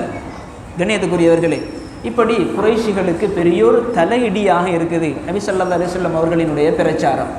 இப்படி இருக்கிற நேரத்தில் தான் இந்த தலையிடிக்கு மேலால் இன்னொரு பெரிய தலையிடி வந்து சேருது. என்னண்டா, நபி ஸல்லல்லாஹு அலைஹி வஸல்லம் அவருங்க இந்த பகிரங்கமான பிரச்சார பணியை மேற்கொள்ள தொடங்கி இருக்கிற காலத்தில் சில மாதங்கள் கழிஞ்சத்தோட ஹஜ்ஜினுடைய மாதம் வந்துச்சு. இப்போ ஹஜ்ஜினுடைய மாதம் வந்தால் பல அரபு நாடுகளில் இருக்கக்கூடியவங்க மக்காவை நோக்கி ஹஜ்ஜி செய்கிறதற்கு வருவாங்க. இவங்க வரக்கூடிய நேரத்திலையும் இவர் இந்த பிரச்சாரத்தை மேற்கொண்டா எங்களுக்கு பெரிய சிரமமாகிடுமே. அதனால் எல்லாரும் என்ன செய்கிறது இவருடைய விடயத்தில் என்பதாக ஆலோசனை செஞ்சாங்க. இப்படி ஆலோசனை செய்கிற நேரத்தில் வலீத் இப்னு முகீரா ஒரு விடயம் சொன்னார், நீங்கள் எல்லாம் ஒத்துமையாக ஒரு கருத்து சொல்லணும். இந்த முஹம்மதினுடைய விடயத்தில் நீங்கள் எல்லாரும் ஒன்றுபட்டு ஒரு கருத்து சொல்லணும். இப்படி சொன்னீங்கன்னு இருந்தால் முஹம்மதை ஏதோ ஒரு அடிப்படையில் கொச்சப்படுத்தி இந்த அரபிகளுக்கு மத்தியில் அடையாளப்படுத்தலாம். சரி, என்ன சொல்கிறது? ஒவ்வொருத்தரும் உங்களோட கருத்தை சொல்லுங்கள்.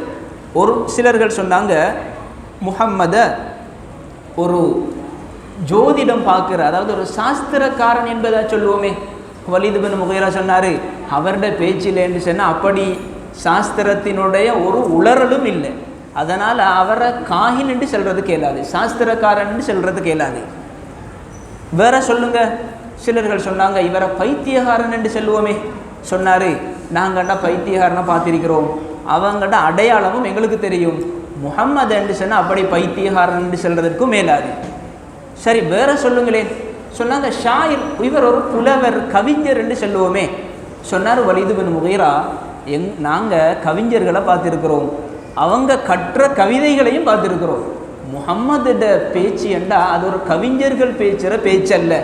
இதெல்லாம் செல்ல போனால் எங்களைத்தான் குறையாக அந்த அரபிகள் நினைப்பாங்க, அதனால் அதுவும் வேணாம். இப்போ என்ன செய்கிறது? சிலர்கள் சொன்னாங்களாம், முஹம்மது ஒரு சூனியக்காரன் என்று சொல்லுவோமே. வலீத் இப்னு முகீரா சொன்னார், நாங்கள் சூனியக்காரனையும் பார்த்துருக்கிறோம், சூனியக்காரன் செய்கிற செயலையும் பார்த்துருக்கிறோம், முஹம்மதுடேண்டா அப்படிப்பட்ட நிகழ்ச்சி அல்ல, அவர் அப்படியும் சொல்கிறது கேளாது. வேற என்ன சொல்கிறது? இப்போ ஒருத்தருக்கும் சொல்கிறதுக்கு ஒன்றும் இல்லை. வலீத் இப்னு முகீரா சொன்னார், நீங்கள் பேசின பேச்சுகளில் ஓரளவுக்கு கிட்டுமையாக இருக்கிற பேச்செண்டா முஹம்மதை பார்த்து சூனியக்காரன்னு சொல்கிற பேச்சு தான். ஏனெண்டா முஹம்மது கொண்டு வர ஒரு வார்த்தையை வச்சு இவர் குடும்பங்களுக்கு மத்தியில் ஒரு மனிதனுக்கும் அவருடைய வாப்பாவுக்கும், ஒரு மனிதனுக்கும் அவருடைய சகோதரருக்கும், ஒரு மனிதனுக்கும் அவருடைய மனைவிக்கும், ஒரு மனிதனுக்கும் அவருடைய குடும்பத்திற்கும் எல்லாத்துக்கும் மத்தியில் பிரிவினை ஏற்படுத்துகிறாரு என்று சொன்னோம்டா எல்லாரும் கேட்பாங்க. இப்போ அந்த முடிவுக்கு வந்தாங்க. வந்ததற்கு பின்னால் இந்த பொறுப்பு எடுத்தார் அபூ லஹப். அவர் தானே எல்லாத்துலேயும் குத்தி கொண்டிருக்கிறவர். நபி ஸல்லல்லாஹு அலைஹி வஸல்லம் அவர்களுடைய தாவத்தை தடை செய்கிறதற்காக வேண்டி முன்னிலையில் இருக்கிறவர் அபூ லஹப் தான். இதனால் இவர் இந்த காரியத்தை பொறுப்படுத்தி வரக்கூடிய அரபிகள்கிட்ட எல்லாம் இந்த வார்த்தையை சொல்லிட்டாரு. நபி ஸல்லல்லாஹு அலைஹி வஸல்லம் இவர் என்னத்தை சொன்னாலும் பரவாயில்லை, அவர்களினுடைய பிரச்சாரத்தினுடைய விடயத்தில் மிச்சம் கவனமாக இருந்தாங்க. இப்போ அரபிகளினுடைய, அதாவது அரபிகள் வந்து கொண்டிருக்கிறாங்க. நபி ஸல்லல்லாஹு அலைஹி வஸல்லம் ஹஜ்ஜினுடைய காலத்தில் அரபிகள் எந்தெந்த இடங்களில் இருந்தாங்களோ அந்தந்த இடங்களுக்கு இஸ்லாத்தை கொண்டு வைத்து சேர்த்தாங்க. அதாவது இந்த ஏகத்துவ பிரச்சாரத்தை கொண்டு வைத்து சேர்த்தாங்க.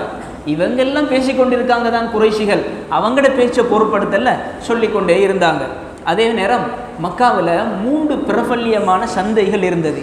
மக்காவில் 3 பிரபல்யமான சந்தைகள். ஒன்று உகால் என்பது உகால், 2வது மஜன்னா, 3வது துல் மஜாஸ்.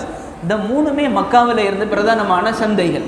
நபி ஸல்லல்லாஹு அலைஹி வஸல்லம் அந்த இடத்திற்கு சென்று கூட அல்லாஹ் தாலாவின் அளவில் இந்த அரபிகள் அழைக்க தொடங்கினாங்க. இப்படி போக போக கடைசியாக என்ன நடந்துச்சுதுண்டா, வந்திருந்த அரபிகள் இஸ்லாத்தை கொண்டு வைத்து அவர்களினுடைய நாடுகளுக்கு கொண்டு போய் சேர்த்தார்கள். இன்னும் இவர்களினுடைய தலைவலி அதிகமாகுது. இப்போ அடுத்த கட்டம் கையாண்டாங்க. வேறு ஒரு வழி இல்லை, இந்த தாவத்தை, அதாவது இந்த பிரச்சாரத்தை எப்படி சரி தடை செய்கிறதுக்கு ஒரு வழி பார்ப்போம். 4 வழிகளை கையாண்டாங்க. ஒரு வழி என்னென்னா, நபி ஸல்லல்லாஹு அலைஹி வஸல்லம் அவர்களை பரிகாசம் செய்கிறது, இழிவுபடுத்துறது, அவர்களை பொய்யன் என்பதாக சொல்கிறது, இப்படியான மோசமான வார்த்தைகளை சொல்லி சொல்லி முஸ்லீம்களை மனதளவில் பலகீனப்படுத்துறது. இப்படி ஒரு இடத்துக்கு வந்தாங்க. வந்து முதலாவது சொன்னாங்க, குர்ஆனில் அல்லாஹ் தஆலா அவங்க சொன்ன வார்த்தைகளை சொல்லி காட்டுறான். எங்களுக்கு நேரம் போதாத அவைகளை விவரமாக சொல்ல. கொண்டு வந்து சொன்னாங்க, லமஜ்னூன், நீங்கள் பைத்தியக்காரன் என்றாங்க. ரெண்டாவது, ஹாதா சாஹிருன் கذாப், இவர் சூனியக்காரால் பொய் சொல்கிறவர் என்று நபி ஸல்லல்லாஹு அலைஹி வஸல்லம் அவர்கள் அடையாளப்படுத்தினாங்க. நபி ஸல்லல்லாஹு அலைஹி வஸல்லம் அவர்களுக்கு இந்த பேச்செல்லாம் உள்ளம் அப்படியே உடைஞ்சிட்டு. கண்ணியத்துக்குரியவர்களே, அல்லாஹ் தஆலா குர்ஆனினுடைய ஆயத்துகளை இறக்கி ஸல்லல்லாஹு அலைஹி வஸல்லம் அவர்கள் ஆறுதல் படுத்தினான். நாங்கள் குர்ஆனை ஓதிக்கொண்டு போகிற நேரங்களில் சில நபிமார்களினுடைய சரித்திரங்களை அல்லாஹ் பேசுகிறான். இந்த நபிமார்களினுடைய சரித்திரங்களை சொன்னதற்கு ஒரு காரணம் இருக்குது. நபி ஸல்லல்லாஹு அலைஹி வஸல்லம் அவர்களினுடைய உள்ளங்கள் உடைந்த இடங்களில் அல்லாஹ் தஆலா அந்த சரித்திரங்களை சொல்லி ஆறுதல் படுத்தினான். இப்படி ஆறுதல் படுத்தப்பட்டது. ரெண்டாவது, இஸ்லாத்தினுடைய போதைகளை கொச்சைப்படுத்தினாங்க, சந்தேகங்களை ஏற்படுத்தினாங்க, பொய்யான வார்த்தைகளை எல்லாம் மக்களுக்கு மத்தியில் பரப்பினாங்க. அவங்க பரப்பினத்தில் ஒரு பேச்சை நிறைய சொல்லுது குர்ஆன். அதில் நான் 1-2 விடயங்களை சொல்கிறேன். சொன்னாங்களாம், அசாத்தீருல் அவ்வலி, நபி ஸல்லல்லாஹு அலைஹி வஸல்லம் ஓதி காட்டக்கூடிய ஆயத்துக்களை சொன்னாங்க, இது முன்னோர்களினுடைய இட்டுக்கட்டு, அதாவது அவர்களால் இட்டுக்கட்டப்பட்டவைகள், இவைகளைத்தான் இவர் சொல்லி கொண்டிருக்கிறாரு. இவர் என்ன செய்கிறாருண்டா, இவருக்கு ஒரு மனிதர் வந்து சொல்கிறாரு, அதை இவர் இரவு பகலாக எழுதிட்டு வந்து தான் மக்களுக்கு மத்தியில் இந்த பேச்சை பேசுகிறாரு என்றெல்லாம் குறைஷிகள் இப்படியான பொய்யான வார்த்தைகளை சொன்னாங்க. 3வது கட்டம், அப்படியான நேரத்தில் கூட அல்லாஹ் தஆலா குர்ஆனினுடைய ஆயத்துகளை இறக்கி குறைஷிகளினுடைய பேச்சுக்கு பதிலடி கொடுத்தான். அல்லாஹ் தான் கொடுத்தான். 3வது ஒரு கட்டம் நடக்குது. குறைஷிகள் குர்ஆனை மக்கள் கேட்காம இட்டுக்கட்டப்பட்ட சரித்திரங்களை சொல்லி சொல்லி தடுத்தார்கள். மக்களை வேறு ஒரு பராக்கின் பக்கம் கொண்டு போகிறதுக்கு முயற்சி செஞ்சாங்க. அப்படிப்பட்ட நேரத்தில் கூட அல்லாஹ் தஆலா ஆயத்துகளை இறக்கி அப்படிப்பட்ட நிலைமையையும் சீராக்கினான். 4வது ஒரு கட்டம், இனி சொல்லி சொல்லி இயலாது, மக்களுக்கும் இதை சொல்கிறதற்கு மேலாது, தடை செய்கிறதற்கு வழிகளும் இல்லை. 4வது கட்டம், ஒரு சமரச பேச்சுவார்த்தை செய்வோம் என்று சொல்லி நபி ஸல்லல்லாஹு அலைஹி வஸல்லம் அவங்களோட கூட ஒரு சமரச பேச்சுவார்த்தை செய்து கொண்டாங்க.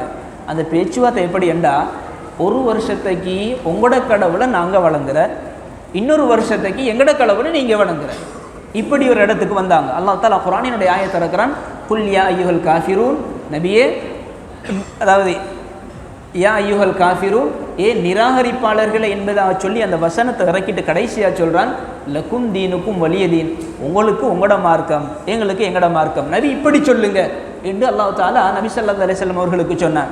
இப்படி 4 விடயங்களும் இவங்களுக்கு கை கொடுக்கல. இப்போ என்ன செய்கிறது? அடுத்த கட்டம் யோசித்தாங்க. அடுத்த கட்டத்தில் யோசிச்சுட்டு ஒரு முடிவுக்கு வந்தாங்க, இனி சரி வரதில்லை, எப்படி சரி நபி ஸல்லல்லாஹு அலைஹி வஸல்லம் அவர்களை ஏழுமான வரைக்கும் இறங்கி கேவலப்படுத்துவோம். அப்படி ஒரு இடத்துக்கு வந்தாங்க. அது கொலை செய்கிற இடத்துக்கு கொண்டு போய் சேர்த்தாலும் பரவாயில்லை என்கிற நிலைமையில தான் வந்தாங்க. அதில் ஒன்று தான் அபூலஹப். அபூலஹப் நபி ஸல்லல்லாஹு அலைஹி வஸல்லம் அவர்களினுடைய, அபூலஹபினுடைய மகன் நபி ஸல்லல்லாஹு அலைஹி வஸல்லம் அவர்களினுடைய 2 பிள்ளைகளை 2 மகன்மார் திருமணம் முடிச்சிருந்தாங்க. உத்பா, உதைபா. உத்பா என்கிற ஒருத்தர், உதைபாங்கிற இன்னொருவர். 2 பேரும் ஸல்லல்லாஹு அலைஹி வஸல்லம் அவர்களினுடைய மகள்மார். ருக்கையா, உம்மு குல்சூம் ரலியல்லாஹு தஆலா அன்ஹா அவங்கள நபி ஸல்லல்லாஹு அலைஹி வஸல்லம் அவர்களுக்கு நபித்துவம் கிடைக்கிறதற்கு முன்னால் திருமணம் முடிச்சு கொண்டாங்க. இப்போ இது பிரச்சனை போக போக அபூலஹப் வந்து சொன்னார், 2 பேரும் உடனடியாக இந்த 2 பேரையும் தலாக் சொல்லிடுங்க.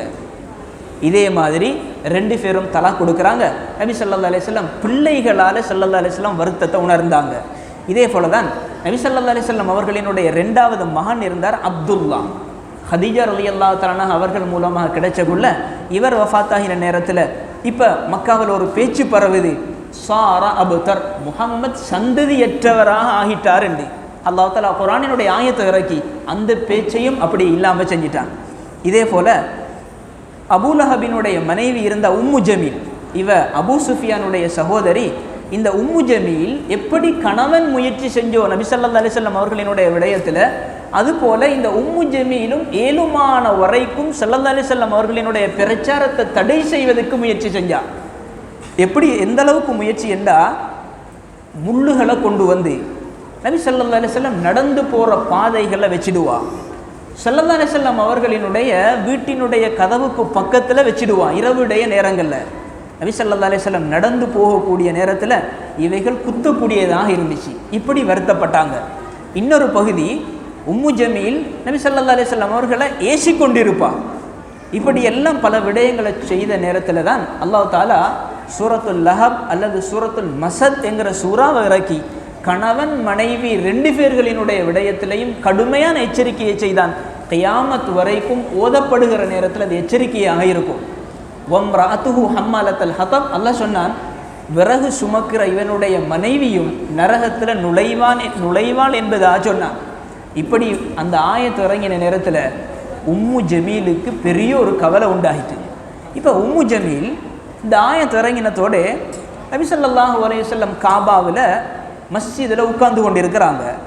அவங்களோட கூட ஹஜ்ரத் அபூபக்கர் ரலியல்லாஹு தஆலா அவர்களும் இருந்தாங்க. உம்மு ஜமீல் கையில் ஒரு குளவி கல்லை கொண்டு வந்தா, அடிக்கிறதற்கு கொண்டு வந்தா. வந்து ரெண்டு பேருக்கு பக்கத்தில் தான் நின்றா. ரெண்டு பேருக்கு பக்கத்தில் நின்று ஹஜ்ரத் அபூபக்கர் ரலியல்லாஹு தஆலா அவர்கள்ட்ட கேட்டா, எங்கட உங்களோட தோழர் முஹம்மத் என்பதாக கேட்டா. ஹஜ்ரத் அபூபக்கர் ரலியல்லாஹு தஆலா அவங்க பதில் கொடுக்கல. அதற்கு பின்னால் இந்த முஹம்மத் கது பலகனி அன்னஹு யஹ்ஜூனி, இவர் என்ன கவிதையால் ஏசுகிறாராமே என்பதாக சொல்லிட்டு சொன்னால், அவர் மட்டும் இங்கே இருந்தால் இந்த கல்லால் நான் அவருக்கு அடிப்பேன் என்பதாக சொன்னான். சொல்லிட்டு பெய்த்துட்டா. ஹஜ்ரத் அபூபக்கர் ரலியல்லாஹு தஆலா கேட்டாங்க நபி ஸல்லல்லாஹு அலைஹி வஸல்லம் அவர்களை பார்த்து, யா ரசூலல்லாஹ், நானும் நீங்களும் தானே இருந்த, இவ வந்ததை நீங்கள் பார்க்கலையா? இப்படி சொல்லிட்டு போறாவே. அப்போ தான் சொன்னாங்க ஸல்லல்லாஹு அலைஹி வஸல்லம், மா ரஅத்னி, வந்தா அல்லாஹ் தஆலா என்ன பார்க்க இவ விடலேண்டா. கண்ணியத்துக்குரியவர்களே, அதற்கு பின்னால் தொடர்ந்து சொன்னாங்க ஸல்லல்லாஹு அலைஹி வஸல்லம், லகத் அஹதல்லாஹு பி பஸரிஹா அன்னி, அல்லாஹ் தஆலா என்னால இவட பார்வை அப்படியே போக்கிட்டான் அந்த நேரத்தில் ஏண்டாங்க. இப்படியும் நடந்துச்சு. அது மாத்திரமல்ல, ஏராளமான சஹாபாக்கள் இருந்தாங்க. இந்த சஹாபாக்கள் கூட ஒருவர் பின் ஒருவராக ஸல்லல்லாஹு அலைஹி வஸல்லம் அவர்களும் நோவினை செய்யப்பட்டார்கள். நபி ஸல்லல்லாஹு அலைஹி வஸல்லம் அவங்களோட கூட சேர்ந்திருந்த சஹாபாக்கள் இவர்களும் நிறைய நொம்பலத்துக்கு உள்ளாகினாங்க. குறிப்பாக ஹஜ்ரத் பிலால் ரலியல்லாஹு தஆலா அன்ஹு, பிலால் ரலியல்லாஹு தஆலா அன்ஹு பெரிய நொம்பலத்துக்கு உள்ளாகினார். அபூபக்கர் ரலியல்லாஹு தஆலா அன்ஹு அவர்களால் உரிமை விடப்பட்டவர் தான் பிலால் ரலியல்லாஹு தஆலா அன்ஹு.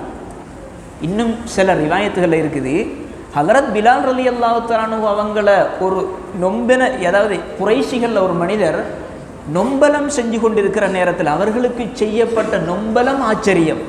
அப்படி செய்து கொண்டிருக்கிற நேரத்தில் அபூ லஹப், அதாவது இப்படி செய்து கொண்டிருக்கிற நேரத்தில் ஹஜ்ரத் அபூபக்கர் ரலியல்லாஹு தஆலா அன்ஹு ஒரு மனிதனை இவருக்கு பகரமாக கொடுத்து இவரை விடுவிச்சாங்க. இன்னொரு கருத்து இருக்குது, பணம் கொடுத்து இவரை விடுவிச்சாங்க என்பதாக. ரெண்டாவது, ஹஜ்ரத் சுமையா ரலியல்லாஹு தஆலா அன்ஹா, அம்மார் இப்னு யாசிர் ரலியல்லாஹு தஆலா அவங்களோட குடும்பம், ஹஜ்ரத் சுமையா ரலியல்லாஹு தஆலா அன்ஹா அபூ ஜஹலால நிறைய நோவினைக்குள்ளாக்கப்பட்டாங்க.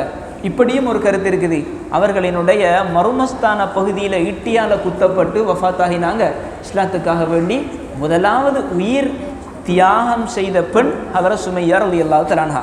இப்படியும் பல வகையான நிகழ்வுகள் நடக்குது. இதற்கு பின்னால் ஸல்லல்லாஹு அலைஹி வஸல்லம் அடுத்த கட்ட முயற்சியை கையாண்டாங்க. சஹாபாக்களை பார்த்து சொன்னாங்க, இதற்கு பின்னால் அல்லாஹ் தஆலா குர்ஆனினுடைய ஆயத்தை இறக்குறான், பூமி என்பது விசாலமானது, இங்கிருந்து பெய்த்திடுங்க, ஹிஜ்ரத். இப்போ நபி ஸல்லல்லாஹு அலைஹி வஸல்லம் ஹிஜ்ரத் போகிறதற்காக வேண்டி அந்த நேரத்தில் ஆக பொருத்தமான இடமாக ஹபஷாவை கண்டு கொண்டாங்க. இஸ்லாத்தில் நடைபெற்ற முதலாவது ஹிஜ்ரத் இதுதான். நபி ஸல்லல்லாஹு அலைஹி வஸல்லம் அவர்களுக்கு நபித்துவம் கொடுக்கப்பட்டதற்கு பின்னால் இஸ்லாத்தில் நடைபெற்ற முதலாவது ஹிஜ்ரத் ஹபஷாவுக்கு சென்றது. இதை பற்றி நிறைய பேசலாம். அந்த காலத்தில் பல இடங்கள் இருந்தது, அந்த இடங்களுக்கு போக விட இல்லை. ஹபஷாவுக்கு தான் ஸல்லல்லாஹு அலைஹி வஸல்லம் அவர்கள் சஹாபாக்கள் அனுப்பி வச்சாங்க. ஹபஷாவுக்கு போகிற நேரத்தில், ஹபஷா என்பது இப்போ இருக்கக்கூடிய, அதாவது அபிசீனியாவினுடைய பகுதி, எத்தியோப்பியாவினுடைய பகுதி என்பதாக சொல்லுவாங்க. இந்த ஹபஷாவுக்கு தான் ஸல்லல்லாஹு அலைஹி வஸல்லம் அவர்கள் அனுப்பி வச்சாங்க. காரணம் என்னென்னா, ஹபஷாவினுடைய மன்னனாக இருந்தது நஜ்ஜாசி மன்னன். நபி ஸல்லல்லாஹு அலைஹி வஸல்லம் அந்த மன்னனினுடைய விடயத்தில் சொன்னாங்க, நீதமாக நடக்கக்கூடியவர், அதே போல் மன்னிப்போடு நடக்கக்கூடியவர் நஜ்ஜாசி. ரெண்டாவது சொன்னாங்க, லா யுத்லமு இந்தஹு அஹது, அந்த பூமியில் யார் போனாலும் அநீதி செய்யப்பட மாட்டார்கள் என்பதாக சொன்னாங்க. இப்படி சொல்லிட்டு சஹாபாக்கள் இருந்த ஒரு கூட்டம், இங்கு இருக்கிறது கேளாது, 12 பேர் ஆண்கள் 4 பெண்கள், இப்படி ஒரு கூட்டம் வெளியாகுது. இந்த கூட்டத்திற்கு தலைமையாக இருந்தது ஹலரத் உஸ்மான் ரலியல்லாஹு தஆலா அன்ஹு. நாங்கள் ஒரு முக்கியமான விடயத்தை விளங்கிக் கொள்ளணும். குடும்பமாக ஹிஜ்ரத் செய்த வரலாற்றில், குடும்பமாக ஹிஜ்ரத் போன வரலாற்றில் ஹலரத் இப்ராஹிம் அலைஹிஸ்ஸலாம் குடும்பமாக ஹிஜ்ரத் போனாங்க. ஈராக்கில் இருக்கிறாங்க. 2வது கட்டளை வருது, மிஸ்ருக்கு போனாங்க. மிஸ்ரில் இருந்து பலஸ்தீனுக்கு போனாங்க. பலஸ்தீனில் இருந்து மக்காவுக்கு வந்து சேர்ந்தாங்க. குடும்பமாக செய்த ஹிஜ்ரத். 2வது ஹதரத் லூத் அலைஹிஸ்ஸலாம் அவர்களினுடைய ஹிஜ்ரத், குடும்பமாக சென்ற ஹிஜ்ரத். ஹதரத் லூத் அலைஹிஸ்ஸலாம் அவர்களுக்கு பின்னால் ஹதரத் உஸ்மான் ரலியல்லாஹு அன்ஹு அவர்களினுடைய மனைவி ஹதரத் ருக்கையா. இது இஸ்லாத்தினுடைய மிக முக்கியமான ஒரு வரலாறு. குடும்பமாக சென்ற அடுத்த ஹிஜ்ரத்து தான் ஹதரத் உஸ்மான் ரலியல்லாஹு தஆலா அன்ஹு, ஹதரத் ருக்கையா ரலியல்லாஹு தஆலா அன்ஹா, இவங்க தான் குடும்பமாக போனாங்க. இப்போ ஹிஜ்ரத் போய்த்து ஹபஷாவுக்கு இருக்கிற நேரத்தில் ஒரு செய்தி வருது. ஒரு சந்தர்ப்பத்தில் நபி ஸல்லல்லாஹு அலைஹி வஸல்லம் மக்காவில் இருந்து கொண்டு சூரத்து நஜ்மை ஓதினாங்க குறைஷிகளுக்கு மத்தியில். குறைஷிகள்கிட்ட இருக்கிற ஒரு தன்மை, நல்ல நாவன்மை கொண்டவர்கள், இலக்கணம் என்று வரக்கூடிய நேரத்தில் முழுமையாக தன்னை ஒப்படைச்சிடுவாங்க. குர்ஆனுக்குள்ளே இருக்கிற இலக்கணம் ஒரு ஆச்சரியமானது. இப்போ ஓதிக்கொண்டு போகிற நேரத்தில் குறைஷிகள் கேட்டுக்கொண்டு இருக்கிறாங்க, இவ்வளவு காலமும் குர்ஆனை கேட்கப்படாது என்று சொல்லி தன்னை காதுகளுக்குள்ள பல தடைகளை ஏற்படுத்தினவங்க. கடைசி நேரத்தில் சூரத்து நஜ்மினுடைய சஜதாவினுடைய ஆயத் வந்துச்சு. குர்ஆன் ஓதிக்கொண்டு இருக்கிற நேரம் சஜதா வரும். மொத்தமாக 15 ஆயத்துகள், 15 இடங்கள் இருக்குது குர்ஆனில் சஜதா செய்ய வேண்டிய இடங்கள். சஜதத்து திலாவா என்பதாக சொல்லுவோம். ஒரு இடம் வந்துச்சு சூரத்து நஜ்மில். ஓதிக்கொண்டிருக்கிற நேரம் குறைஷிகள் எல்லாம் சஜதா செய்து விட்டார்கள், அவர்கள் அறியாமல். இதனால் செய்தி பரப்பப்படுது, குறைஷிகளும் இஸ்லாத்துக்குள்ளே வந்துட்டாங்க. ஹபஷாவுக்கு போன சஹாபாக்கள் ஹபஷாவில் இருந்து யோசித்தாங்க, குறைஷிகள் இஸ்லாத்துக்குள்ளே வந்துட்டாங்கன்னு செய்தி கிடைச்சிட்டு அதனால் திரும்பி வந்தாங்க. வரக்கூடிய நேரத்தில் தான் செய்தி இடையில் கிடைக்குது, இது பொய்யான தகவல் என்பதாக கிடைச்சதோட சில சஹாபாக்கள் மக்காவுக்கு வந்தாங்க, சில சஹாபாக்கள் அப்படியே ஹபஷாவில் இருந்து கொண்டாங்க. இது முதலாவது ஹிஜ்ரத். மக்காவுக்கு வந்த சாரார் மீண்டும் மக்காவில் இருக்கிற நேரம் நொம்பலங்கள் இன்னும் அதிகமாகுது. நபி ஸல்லல்லாஹு அலைஹி வஸல்லம் திரும்ப சஹாபாக்களை கூப்பிட்டு 2வது தடவை ஹபஷாவுக்கு அனுப்ப வேண்டிய தேவைப்பாடு இருக்குது, ஹிஜ்ரத் செய்ய வேண்டிய தேவைப்பாடு இருக்குது. சஹாபாக்களை பார்த்து சொன்ன நேரத்தில் 82 சஹாபாக்கள், சில ரிவாயத்தில் இருக்குது 83 சஹாபாக்கள் ஹபஷாவுக்கு ஹிஜ்ரத் போனாங்க. அதில் 18 பெண்களும் போய்த்திருந்தாங்க. அந்த நேரத்தில் கூட ஹபஷாவுக்கு போன நேரம் குறைஷிகள் இதை எப்படி சரி தட்டணும், அதனால் குறைஷிகளில் இருந்து 2 மனிதர்கள், ஒன்று அம்ர் இப்னுல் ஆஸ், அதே போல் இன்னொன்று அப்துல்லாஹ் இப்னு அபி உமையான்னு நினைக்கிறேன். இந்த 2 பேரும்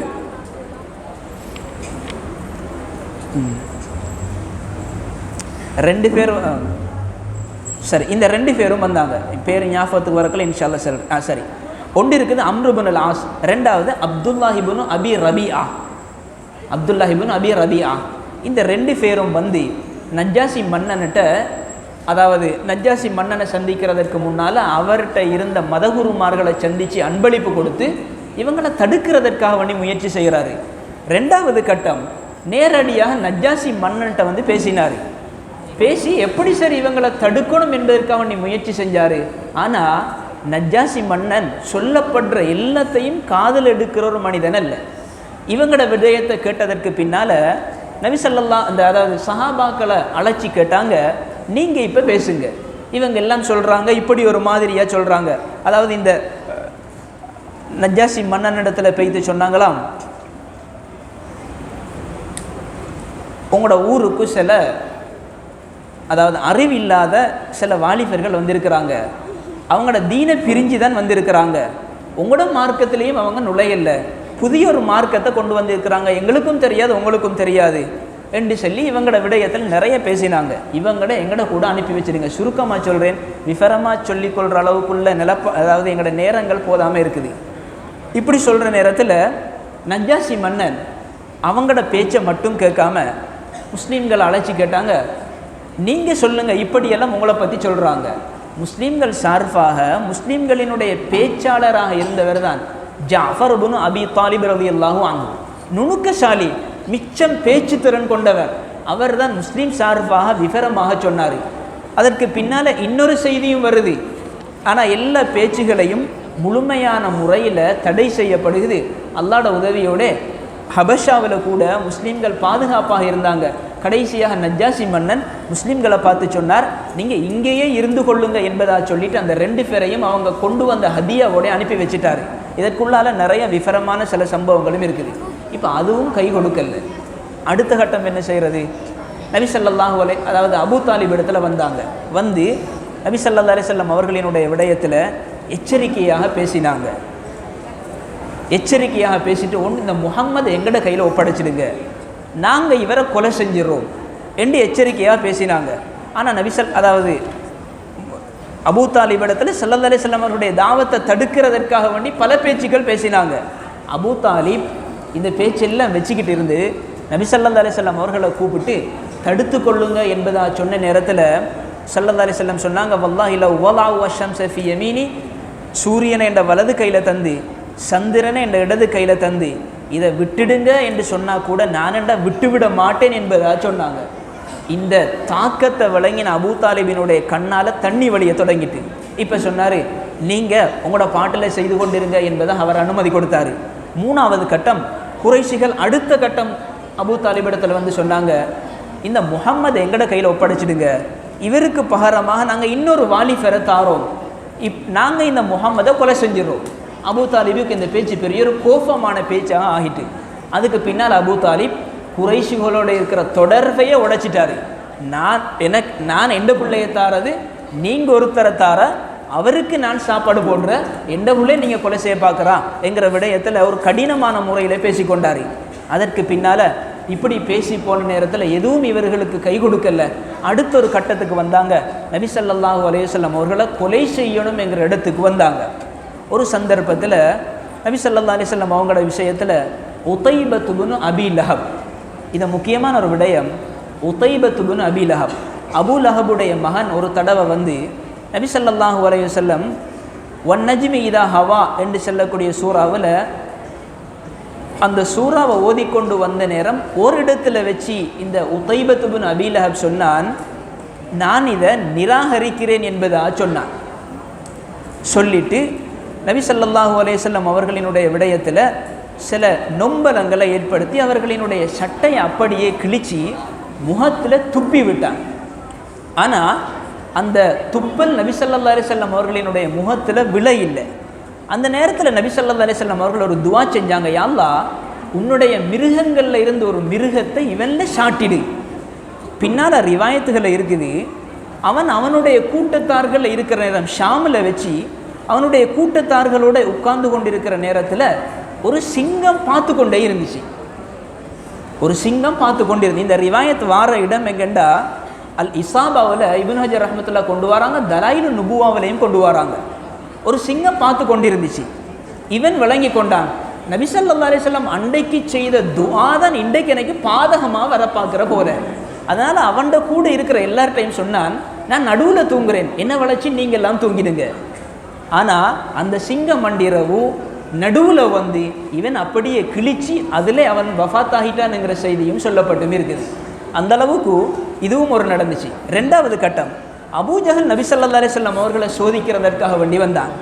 சோதிக்கிறதற்காக வேண்டி வந்த நேரம் ஒரு தடவை நபி ஸல்லல்லாஹு அலைஹி வஸல்லம் அவர்களை எல்லார்ட்டையும் சொல்லி கொண்டான், இவர் மாத்திரம் சுஜூது செய்யட்டும், நான் இவருடைய பிடரியில் ஏறி மிரிக்கிறேன், இவருடைய முகம் மண்ணோட மண்ணாக ஆகட்டும் என்பதாக சொல்லி கொண்டான். ஸல்லல்லாஹு அலைஹி வஸல்லம் சுஜூதில் இருக்கிற நேரம் மிரிக்கிறதற்காக வேண்டி வந்தான். அவனால் மிரிச்சு கொள்றதற்கு இயலாது, அப்படியே கீழே விழுந்துட்டான்.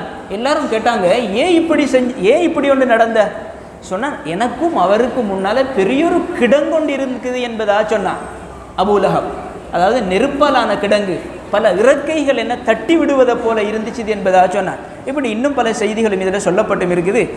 இப்படியும் ஒரு கட்டம் வருது. இப்படி நபி ஸல்லல்லாஹு அலைஹி வஸல்லம் அவர்களுக்கு நொம்பலம் செய்து சஹாபாக்களுக்கும் நொம்பலம் செய்து கொண்டிருக்கிற நேரத்தில் தான் அந்த காலத்தில், அதாவது கடைசி 6வது வருடம் துல்ஹிஜ்ஜா மாதத்தில் 2 முக்கியமான சஹாபாக்கள் இருந்தாங்க. அதில் ஒன்று தான் ஹதரத் ஹம்ஸா ரலியல்லாஹு தஆலா அன்ஹு, 2வது ஹதரத் உமர் ரலியல்லாஹு தஆலா அன்ஹு.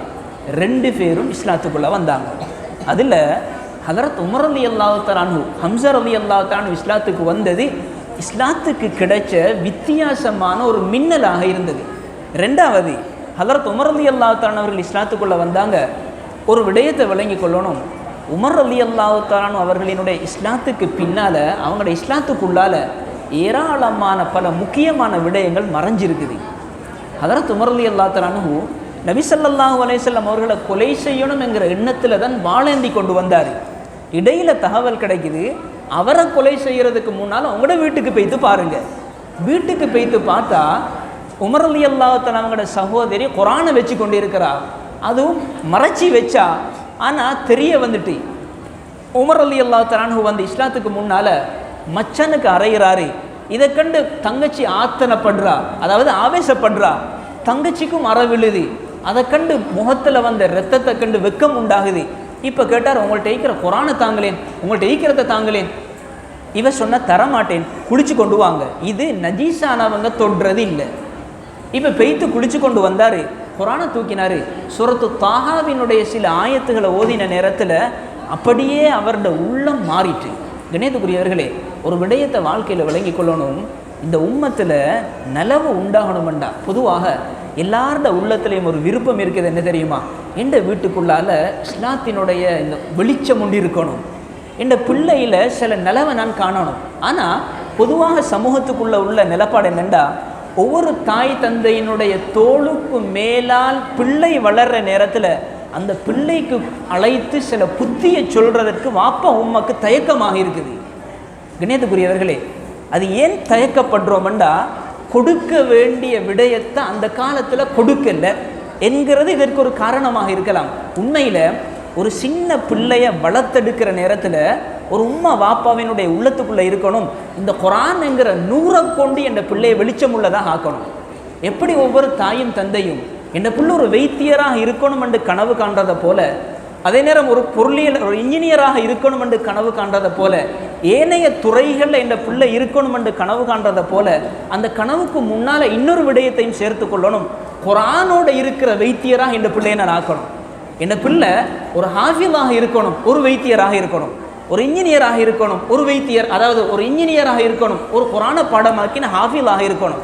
கண்ணியத்துக்குரியவர்களே, குர்ஆனை கொடுக்குற நேரத்தில் கொடுத்து அந்த பிள்ளைய ஒரு முறையோடு வாழ செஞ்சோம் வேண்டாம், எவ்வளோ பெரிய ஒரு காலம் வந்தாலும் அல்லாஹ் தஆலா அந்த பிள்ளையை கொண்டு கண் குளிர்ச்சி அடைய செய்கிற நிலைமையை ஏற்படுத்துவார். ஹதரத் ஸல்லல்லாஹு அலைஹி வஸல்லம் அவர்களை கொலை செய்கிற உள்ளத்தோடு ஒருவர் வருகிறார் என்றால் அவருடைய உள்ளத்தில் இருக்கிற இருட்டு இருக்குதே, அது சாதாரணமான இருட்டல்ல. இன்றைக்கி ஒவ்வொருத்தரும் வாலிபர்களை சரி செய்யணுங்கிற எண்ணத்தில் ஒவ்வொரு முயற்சியில் ஈடுபடுறோம். கண்ணியத்துக்குரியவர்களே, இந்த இருட்டை சரி செய்கிற ஆகப்பெரிய ஒரு மருந்து தான் குர்ஆன். அல்லாஹ் தஆலா ஹதரத் உமர் ரலியல்லாஹு தஆலா அவருடைய சரித்திரத்துக்குள்ளால் அதை முக்கியமான ஒரு செய்தியாக ஞாபகப்படுத்துகிறான்.